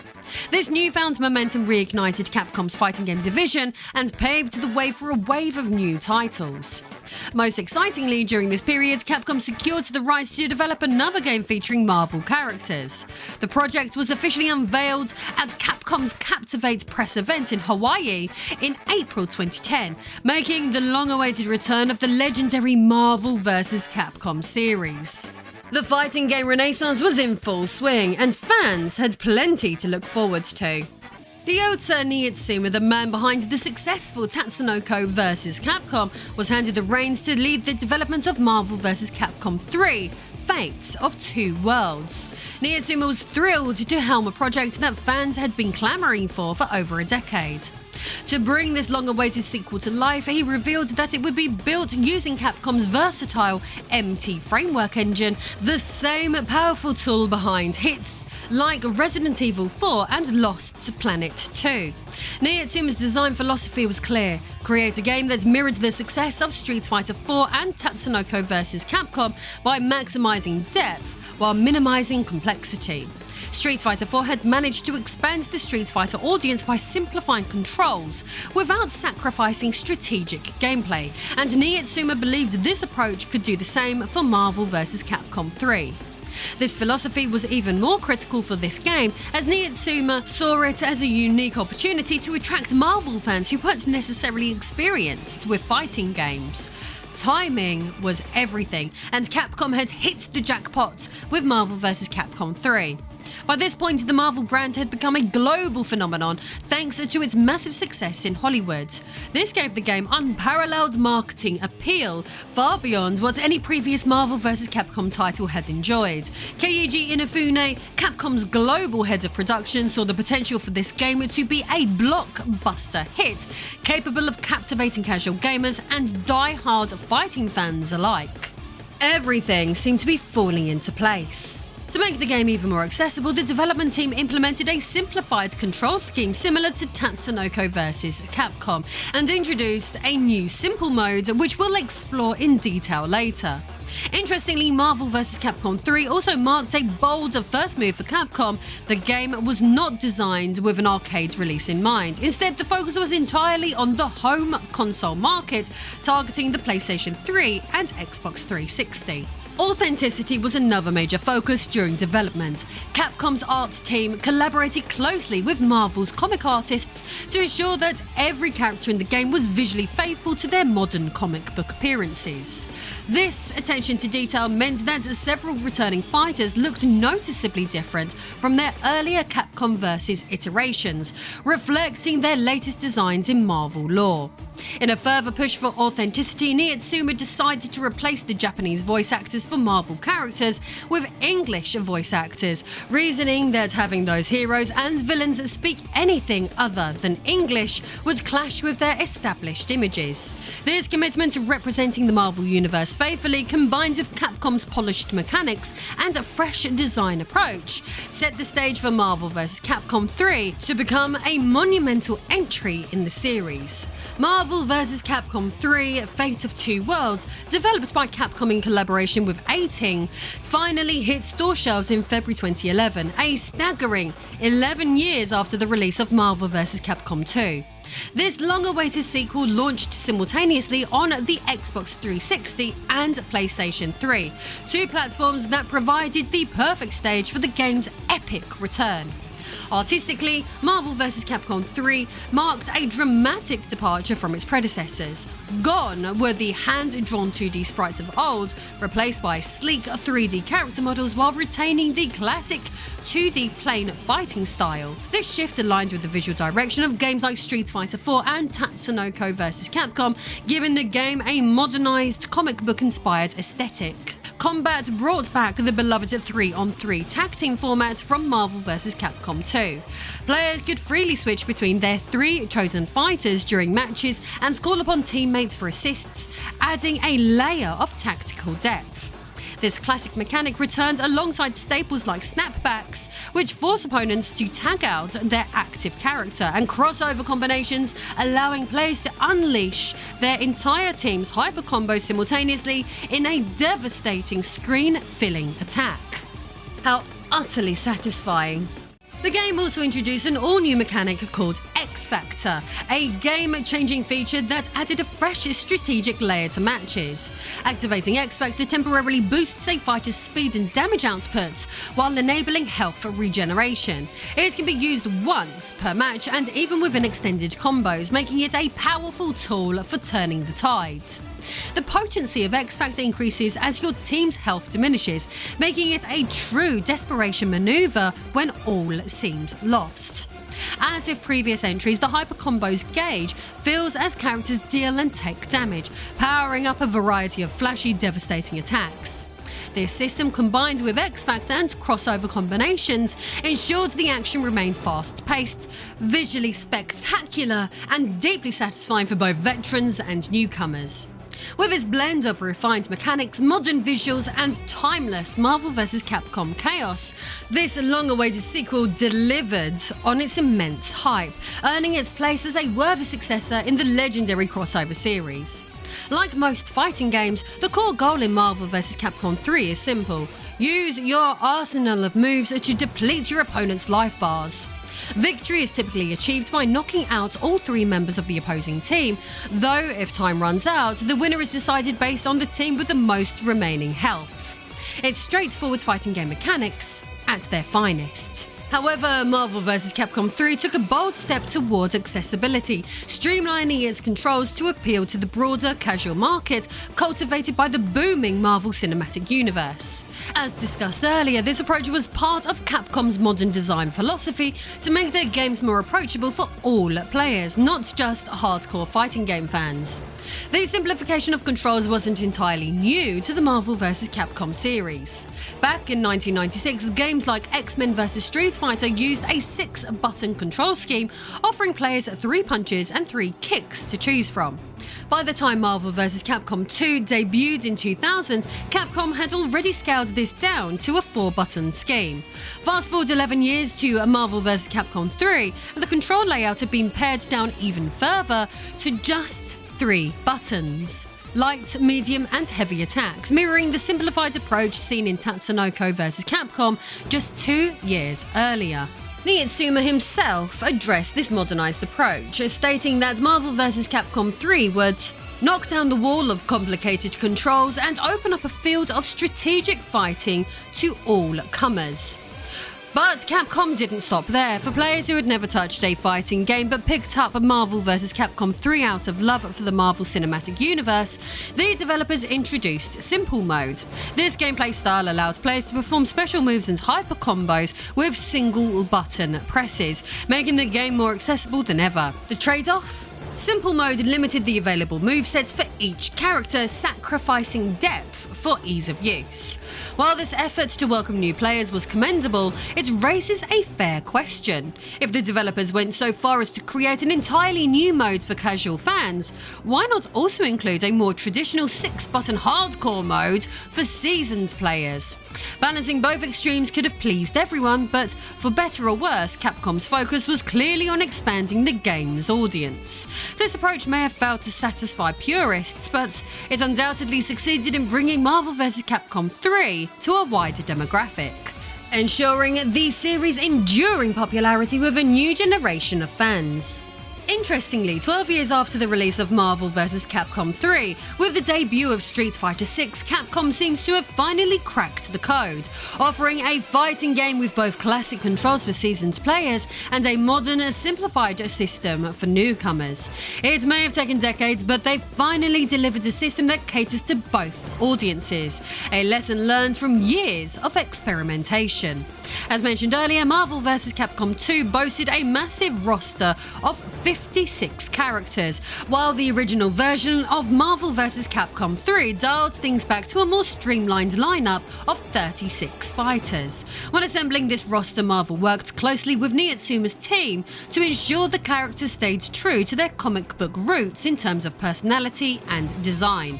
However, the delicate task of balancing these characters as viable fighters was left entirely in Capcom's hands.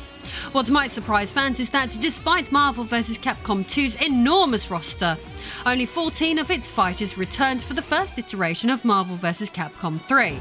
This meant that 22 characters were completely new to the series, offering a fresh lineup that reflected the evolving gaming and pop culture landscape. On the Capcom side, many of the newcomers were modern gaming icons who didn't even exist when X-Men vs Street Fighter debuted back in 1996.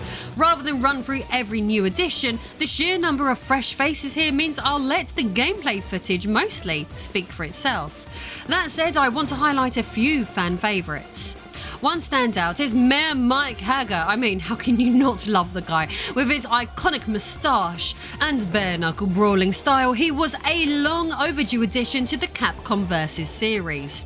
While Hager had made appearances in games like Saturday Night Slam Masters, this was the first time as a playable fighter in a crossover title. Fans of Final Fight had been waiting for this moment for years.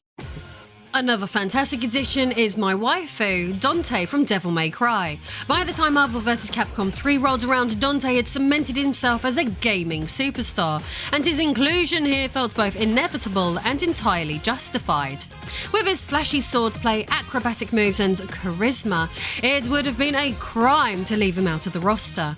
Another standout addition to Marvel vs. Capcom 3's roster includes my other waifu, Chris Redfield from Resident Evil, who brings his battle-hardened survivalist edge, and Beautiful Joe from his self-titled series, a perfect fit given his superhero theme and over-the-top personality. Another nostalgic favourite is Arthur from Ghosts and Goblins, a celebrated classic character whose quirky charm and retro appeal make him a fun inclusion. On the Marvel side, there are plenty of noteworthy debuts, but the biggest standout has to be Deadpool. By Marvel standards, Deadpool was still relatively new at the time, but his popularity had skyrocketed, and today he's considered one of Marvel's biggest icons, right alongside Spider-Man. Known for his fourth-wall-breaking humour and unpredictable antics, Deadpool's inclusion was highly anticipated and instantly became one of the most iconic and memorable additions to the Marvel vs. Capcom 3 roster. In addition to its base lineup, MVC3 marked the first game in the series to offer downloadable content, expanding the roster to 38 characters with the addition of Jill Valentine from Resident Evil and the bizarre yet powerful Shu Mugorath from Marvel lore. The game also introduced DLC costume packs providing fresh outfits for characters like Ryu, Thor, Dante, Iron Man, Chris Redfield and Captain America, adding more visual variety for fans. So, enough variety in the character department, but what about the gameplay modes? In terms of gameplay modes, Marvel vs. Capcom 3 delivered all the essentials and more. Arcade modes provided a classic fighting game experience, pitting players against a series of AI-controlled teams of 3, culminating in a final boss fight against the massive planet-devouring villain Galactus from Fantastic Four. Beating arcade modes with different characters rewarded players with unique endings, adding replayability for completionists. Beyond arcade mode, there was a local 2-player versus mode, a training mode to hone your skills, and a mission mode that challenged players with character-specific objectives to master their movesets. Most importantly, in line with the modern gaming era, Marvel vs. Capcom 3 introduced online play via Xbox Live and PlayStation Network, allowing players to take their battles to a global stage. So there was a lot of content, but how did Marvel vs. Capcom 3 stack up with critics? The reception was overwhelmingly positive, with many praising the game's chaotic action and refined mechanics. GameSpot lauded the return of the series, stating, "This venerable fighting series, renowned for its structured insanity, has finally returned with the same fire and intensity that was its hallmark. The game's core combat mechanics have been simplified and work harmoniously to drive you and the action forward. Marvel vs. Capcom 3 is a blast to play despite losing some of the higher level intricacies found in its predecessor. It's an exceptional synthesis of cohesion and chaos and shows real improvement over its predecessor." Overall, Marvel vs. Capcom 3 received widespread acclaim, earning multiple awards, including Best Fighting Game at the Electronic Entertainment Expo. It also took home the Best Fighting Game of E3 awards from IGN, 1UP.com, and Crossplay.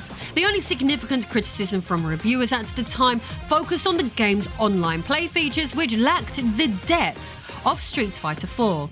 Eurogamer specifically pointed out the absence of a spectator mode, noting that the inability to watch live matches was a notable shortcoming for the title. Despite these minor setbacks, the overwhelming consensus was that Marvel vs. Capcom 3 delivered an exceptional and exhilarating fighting game experience, successfully revitalizing the series after its decade-long hiatus. But the Marvel vs. Capcom 3 story wasn't over yet. If you know anything about Marvel vs. Capcom 3, Fate of Two Worlds, you'll know that it wasn't the game's final form. It was only a matter of time before Capcom released an upgraded iteration, Ultimate Marvel vs. Capcom 3. But just how ultimate was this new version, and why did it exist in the first place? The original plan was to expand the base game with extensive DLC, a feature that simply wasn't possible during the days of Marvel vs. Capcom 2. Capcom began developing this additional content throughout 2011, intending to release a steady stream of new characters, costumes, and features. However, an unexpected and devastating event disrupted these plans: the Tohoku earthquake and tsunami. On the 11th of March 2011, Japan was struck by the most powerful earthquake ever recorded in the country's history, and the fourth most powerful globally since 1900. The resulting chaos and destruction not only devastated the nation, but also significantly impacted Capcom's development pipeline. With the DLC schedule in disarray, the team decided to pivot. Instead of releasing piecemeal content, they expanded on the delayed editions and reworked them into a standalone title, Ultimate Marvel vs. Capcom 3. Released in late 2011 at a discounted price, Ultimate Marvel vs. Capcom 3 built on its predecessor while introducing several key changes. At its core, it was very much still Marvel vs. Capcom 3, with its 6-person tag team mechanics, assists, special moves, and hyper combos remaining intact. However, players immediately noticed a variety of aesthetic updates, such as redesigned character and stage selection screens, and numerous subtle visual tweaks that polished the overall presentation. The most significant draw, though, was the expanded character roster, which added 12 new fighters, 6 from Marvel and 6 from Capcom, bringing the total lineup to 50 characters. To put that into perspective, these 12 additions alone equal the size of the original Street Fighter 2 roster. While this expanded roster gave players more options than ever, it wasn't without some controversy. Much like the original Marvel vs. Capcom 3, some fans felt the character selection leaned heavily on obscure choices that didn't align with popular demand. While the additions pleased hardcore fans of both Marvel and Capcom, the average player wasn't necessarily clamoring for many of the newcomers. Still, for those who appreciated the deeper cuts, this diverse lineup brought fresh gameplay opportunities and expanded the franchise's already eclectic mix. On the Capcom side of the Ultimate Marvel vs. Capcom 3 roster, Strider Hideo made a triumphant return, having been absent from the earlier version of Marvel vs. Capcom 3. Fans of the older games were thrilled to see the Cyber Ninja back in action. However, not all additions were as traditional. Phoenix Wright from Ace Attorney was also introduced. While he's not exactly the first character that comes to mind for a fighting game, his inclusion brought undeniable creativity to the roster. After all, nothing screams hard-hitting combatant quite like a rookie defense attorney in a suit. Say what you will, but no one can accuse Capcom of lacking imagination. Another notable addition was Virgil from Devil May Cry, and no, unfortunately, it's not that Virgil, the $1 Million Man's assistant from wrestling fame, though imagining him in the game would be its own kind of magic. This Virgil brought his trademark katana skills and dark charisma to the battlefield, making him a fan favourite among Devil May Cry enthusiasts. Frank West from Dead Rising also joined the fight, bringing his penchant for makeshift weapons and offbeat humour from his earlier appearance in Tatsunoko vs. Capcom. Meanwhile, Nemesis T-Type from Resident Evil 3 made their fighting game debut, adding hulking power and zombie horror to the mix. Rounding out Capcom's offerings was Firebrand from the Ghosts and Goblins series, who had his own spin-off series, Gargoyle's Quest. Compared to Arthur, Firebrand's intimidating presence made him a more natural fit for the high-stakes combat of MVC. On the Marvel side, the roster expanded with Doctor Strange, familiar to many fans through his appearances in the Spider-Man animated series on Fox Kids. The supernatural flair continued with Ghost Rider, which was particularly topical in 2011 thanks to Nicolas Cage reprising the character in Ghost Rider Spirit of Vengeance. Hawkeye, fresh from his appearance in the Thor movie, also joined the fight alongside Iron Fist, a martial artist wielding mystical powers. Nova, representing the intergalactic police force Nova Corps, brought cosmic firepower to the table. Finally, Rocket Raccoon, who had become a prominent figure in the 2008 relaunch of Guardians of the Galaxy, added his unique blend of chaos and firepower to the mix. Despite the diverse roster, as an older fan, I can't help but feel nostalgic for the lineup of Marvel vs. Capcom 2. Many of the new additions in Ultimate MVC 3 feel like they were chosen more for product placement than their lasting appeal or natural fit for a fighting game. While some of the characters certainly brought charm and fresh gameplay mechanics, the emphasis on promoting contemporary movies and games seemed to overshadow the effort to create a roster filled with iconic and timeless personalities. According to Seth Killian, Capcom's former community manager, the seemingly bizarre choices for Capcom's roster in Ultimate Marvel vs. Capcom 3 weren't as random as they might appear. Killian explained that characters like Firebrand were introduced to diversify combat mechanics. In Firebrand's case, Capcom specifically wanted a monster-like character who excelled in aerial combat, which led to his inclusion. On the Marvel side, however, Killian confirmed what many fans, including myself, suspected. Most of the new Marvel characters were selected to cross-promote upcoming Marvel products. While this synergy made sense from a marketing perspective, it left some fans feeling that these characters lacked the charm or soul of earlier roster additions. Capcom claimed that many of the refinements in Ultimate Marvel vs. Capcom 3 were a direct result of fan feedback from Fate of Two Worlds. These changes aimed to strengthen the so-called Ultimate Edition. One key adjustment was a rebalancing of combat mechanics. The notorious X-Factor mechanic was reworked, allowing players to activate it in mid-air rather than being restricted to the ground, offering more strategic flexibility. The aerial exchange system was also tweaked, giving players a new strategic options. Depending on how it was used, players could drain energy from their opponent's hyper combo gauge, add energy to their own gauge, or deal extra damage. These changes added more layers to the already chaotic combo-heavy gameplay. Ultimate Marvel vs. Capcom 3 also introduced new play modes, starting with Heroes and Heralds, a free downloadable mode that brought fresh gameplay elements. In this mode, players could earn new abilities and customize their characters by equipping ability cards, which provided unique powers. Players could align with factions as either Earth's heroes or Galactus' heralds, with over 100 ability cards to collect, each featuring characters from the Marvel and Capcom universes. Another new addition was Galactus mode, an offline mode that allowed players to step into the shoes of the planet-devouring supervillain himself, fighting against AI-controlled teams. This feature added some extra variety for those looking for a fresh challenge. Online play also saw significant improvements. Ultimate Marvel vs. Capcom 3 featured smoother online performance thanks to an optimized netcode, addressing a common criticism of Fate of Two Worlds. A much requested spectator mode was also added, enabling up to 6 players to watch online matches. Capcom even bolted on leaderboard functionality, making competitive play more rewarding and engaging. With its roster refinements, new modes, and quality of life improvements, Ultimate Marvel vs. Capcom 3 delivered an enhanced experience that expanded upon its predecessor in meaningful ways, ensuring it earned its Ultimate moniker. While the original version of Marvel vs. Capcom 3 launched on the PlayStation 3 and Xbox 360, Ultimate Marvel vs. Capcom 3 marked a milestone for the franchise as its first handheld release. A full console-quality version of the game arrived on the PlayStation Vita, earning heavy praise for its impressive technical performance, stunning visual fidelity, and faithfulness to its home console counterparts.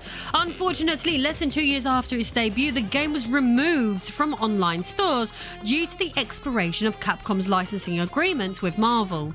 It later emerged that the root cause of this development was Walt Disney, the owner of Marvel, choosing not to renew Capcom's license. Instead, Disney decided to shift their strategy to exclusively utilize Marvel IPs in their own games, focusing on their self-published Disney Infinity series. Disney Infinity was essentially Disney's take on the Skylanders formula, a toys-to-life concept that allowed players to collect and use physical figurines to unlock content in the game. Nintendo had already jumped on the bandwagon with its successful Amiibo line, and Disney hoped to cash in by turning Marvel characters into collectible figures. On paper, it seemed like a perfect plan, however, reality told a different story. Despite the initial buzz, the Disney Infinity line became a massive business misstep. By the 10th of March 2016, Disney announced the end of the Infinity series, citing a lack of growth in the toys-to-life market and ballooning development costs. This decision also led to the closure of Avalanche Software and Disney Interactive Studios, highlighting Disney's struggles with self-publishing video games despite their immense financial resources. In an unexpected but welcome twist, these events opened the door for Ultimate Marvel vs. Capcom 3 to make a comeback. In 2016, the game was re-released digitally for the PlayStation 4, followed by a digital launch on the Xbox One in 2017.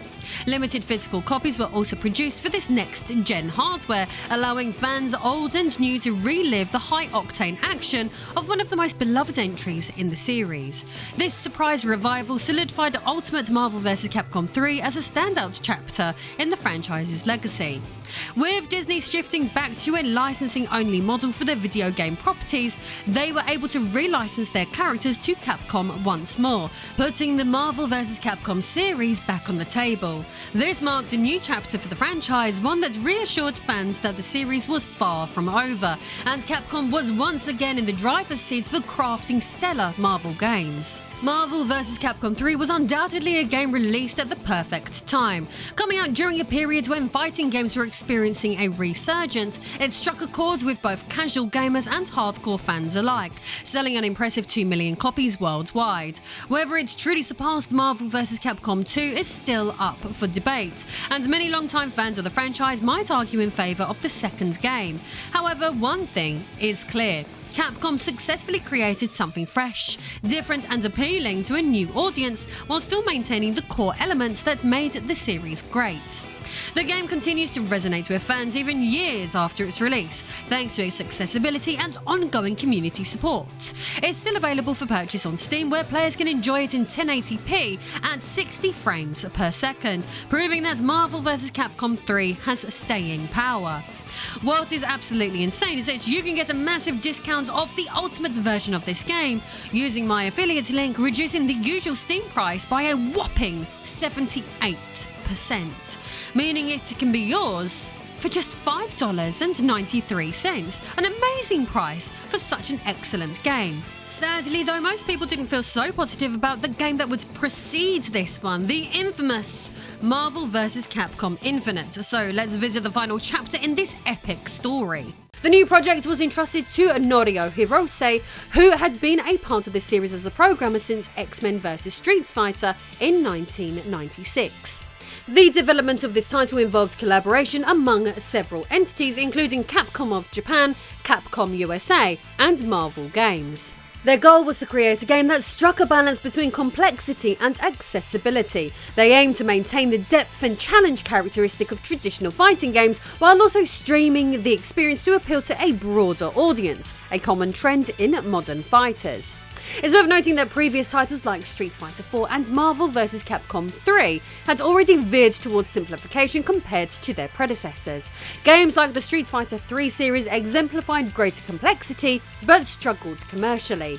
These types of games initially struggled to attract a wide audience upon release, as they failed to engage casual gamers sufficiently. However, Capcom addressed this issue with later titles by offering more simplified experiences, resulting in stronger sales. It's no wonder then that Capcom aimed to streamline their approach further.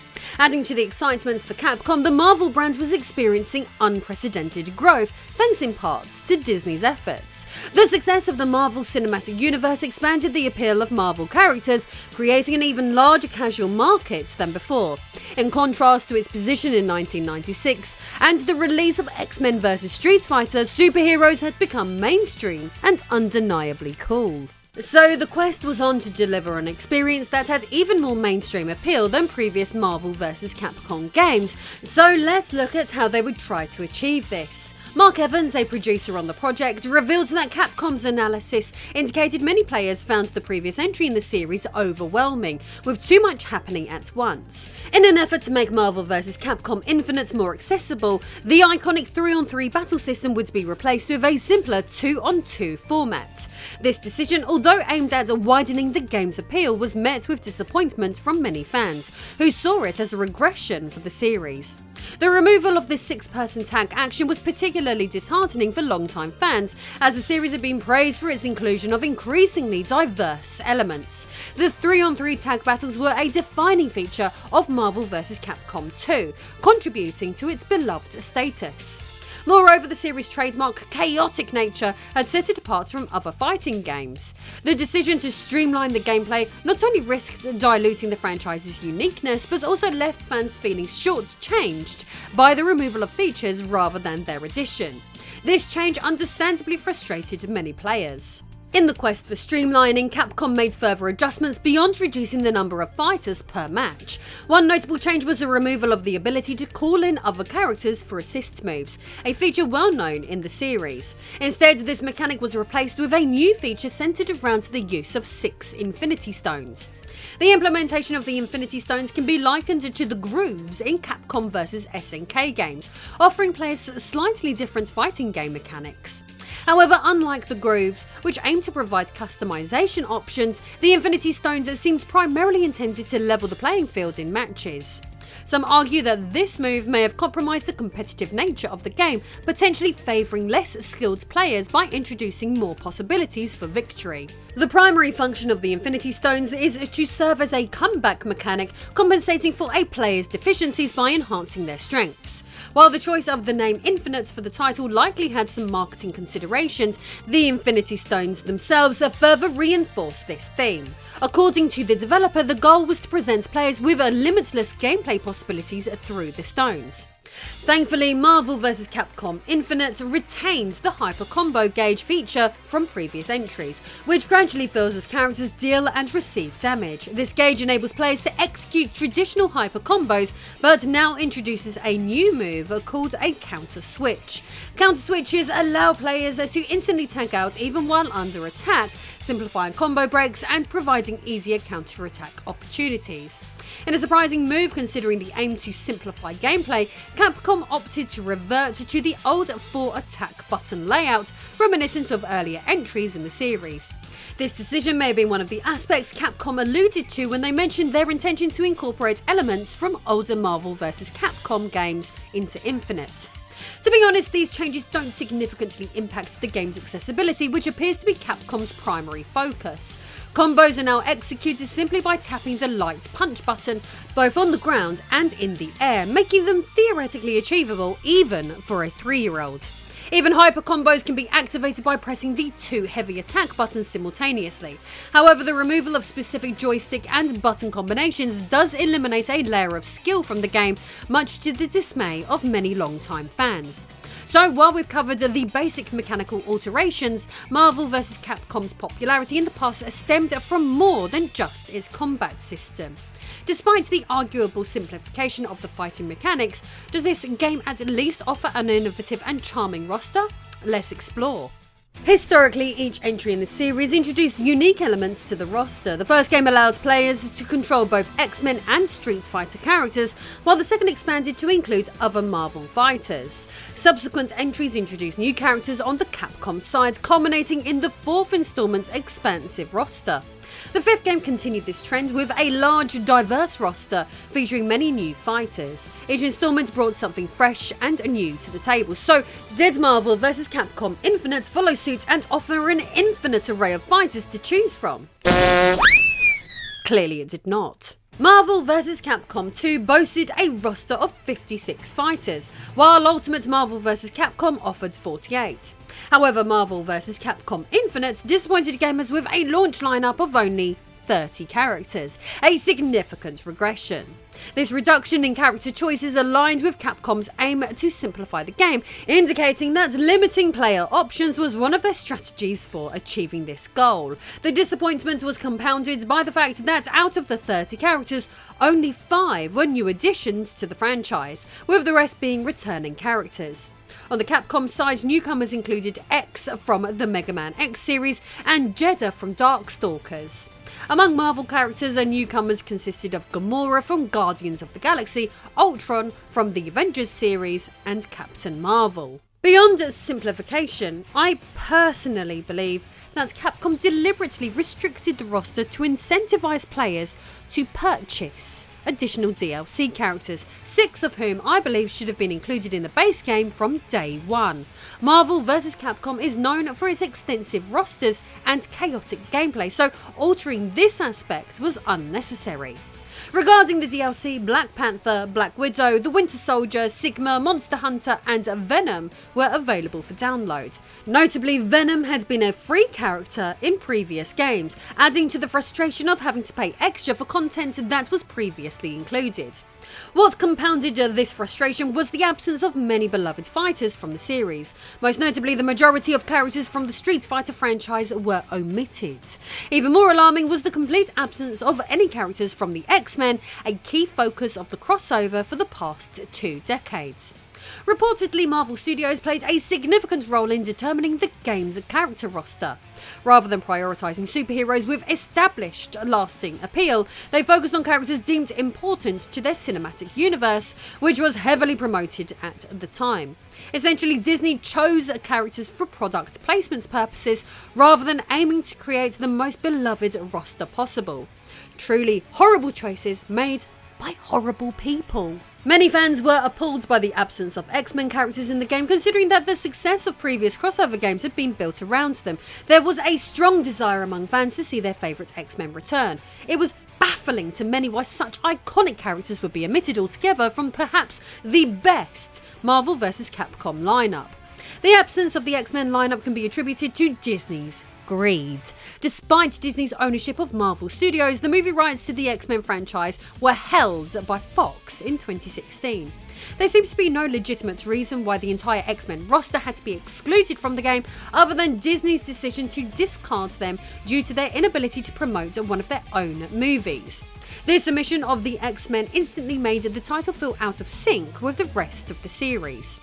In a comical attempt to justify this corporate decision, Capcom producer Peter Rosas, also known as a Combo Fiend, offered an excuse for the absence of the X-Men from the game, stating, "We talked with Marvel very closely about their future roadmap, about what's gonna be happening.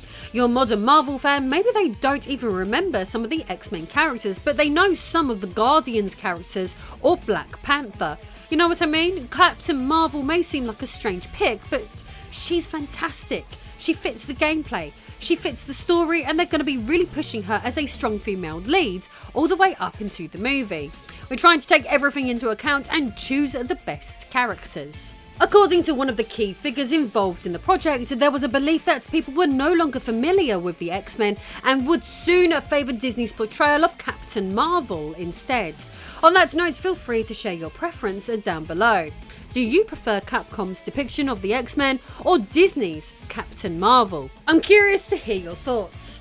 Interestingly, Roses further reinforced his opinion by suggesting that X-Men characters in previous Marvel vs. Capcom entries were only popular due to their utility in the game rather than the iconic appeal of their character designs, which many casual players enjoy. To be exact, he would state, "If you were to actually think about it, these characters are just functions. They're just doing things. Magneto, case in point, is a favourite because he has 8-way dash, and he's really fast, right?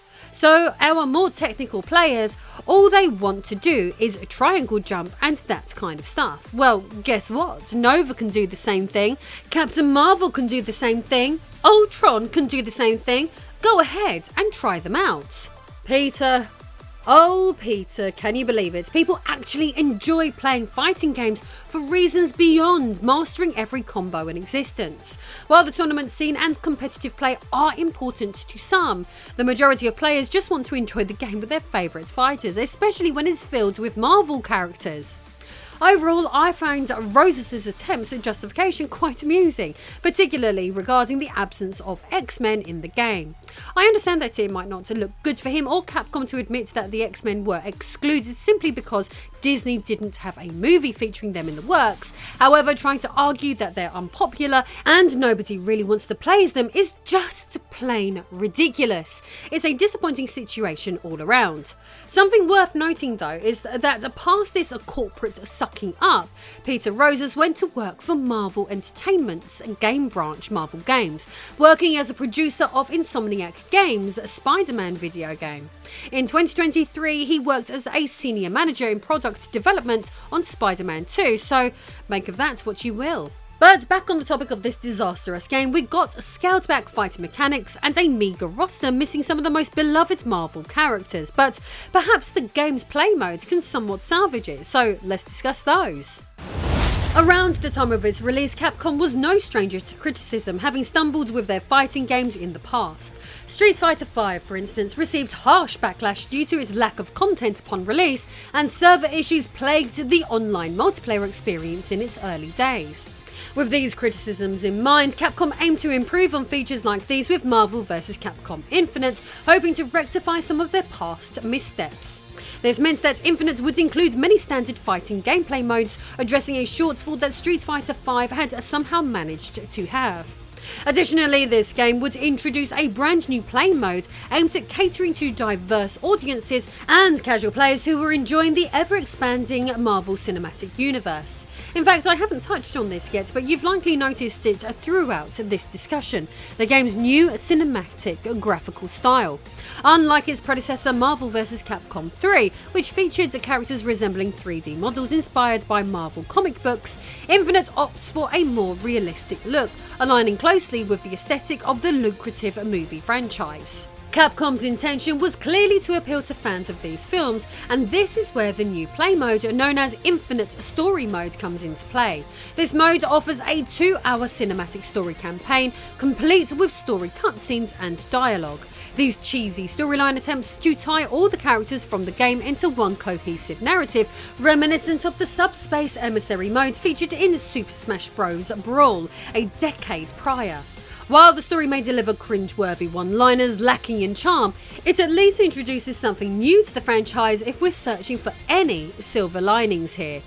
Reviewing multiple critiques published around the game's release, the average scores reveal a blend of both praise and criticism.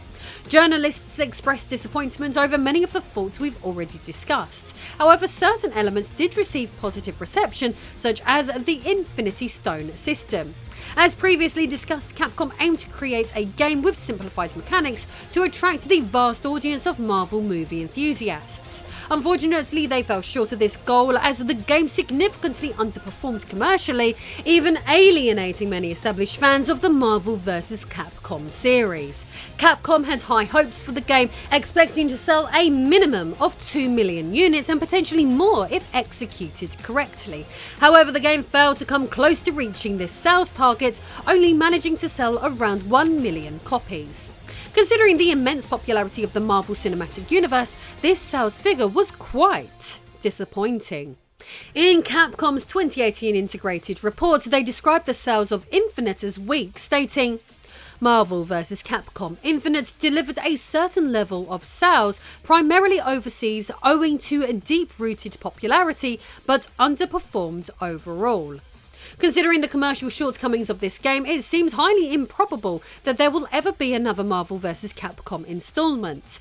However, when assigning blame for the demise of this franchise, is Disney solely responsible for its downfall? Personally, I believe both parties share equal responsibility, as both failed to deliver an experience worthy of the Marvel vs. Capcom brand.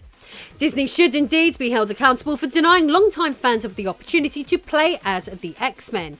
The X-Men, along with the cast of Street Fighter, are the very foundation of this crossover formula. Therefore, excluding them from the game is utterly nonsensical, even if Disney had no plans to release X-Men movies at the time. The blatant corporate greed behind the Marvel vs. Capcom Infinite roster is painfully apparent. Speaking of greed, it appears to be the prevailing theme that ultimately thwarted any chance of this game attaining greatness. Capcom deliberately dismantled most of the intricacies, six-man action and chaos that defined the franchise's popularity. They discarded much of what fans cherished and were accustomed to, all in a misguided attempt to cater to a broader market that would ultimately overlook the game's existence.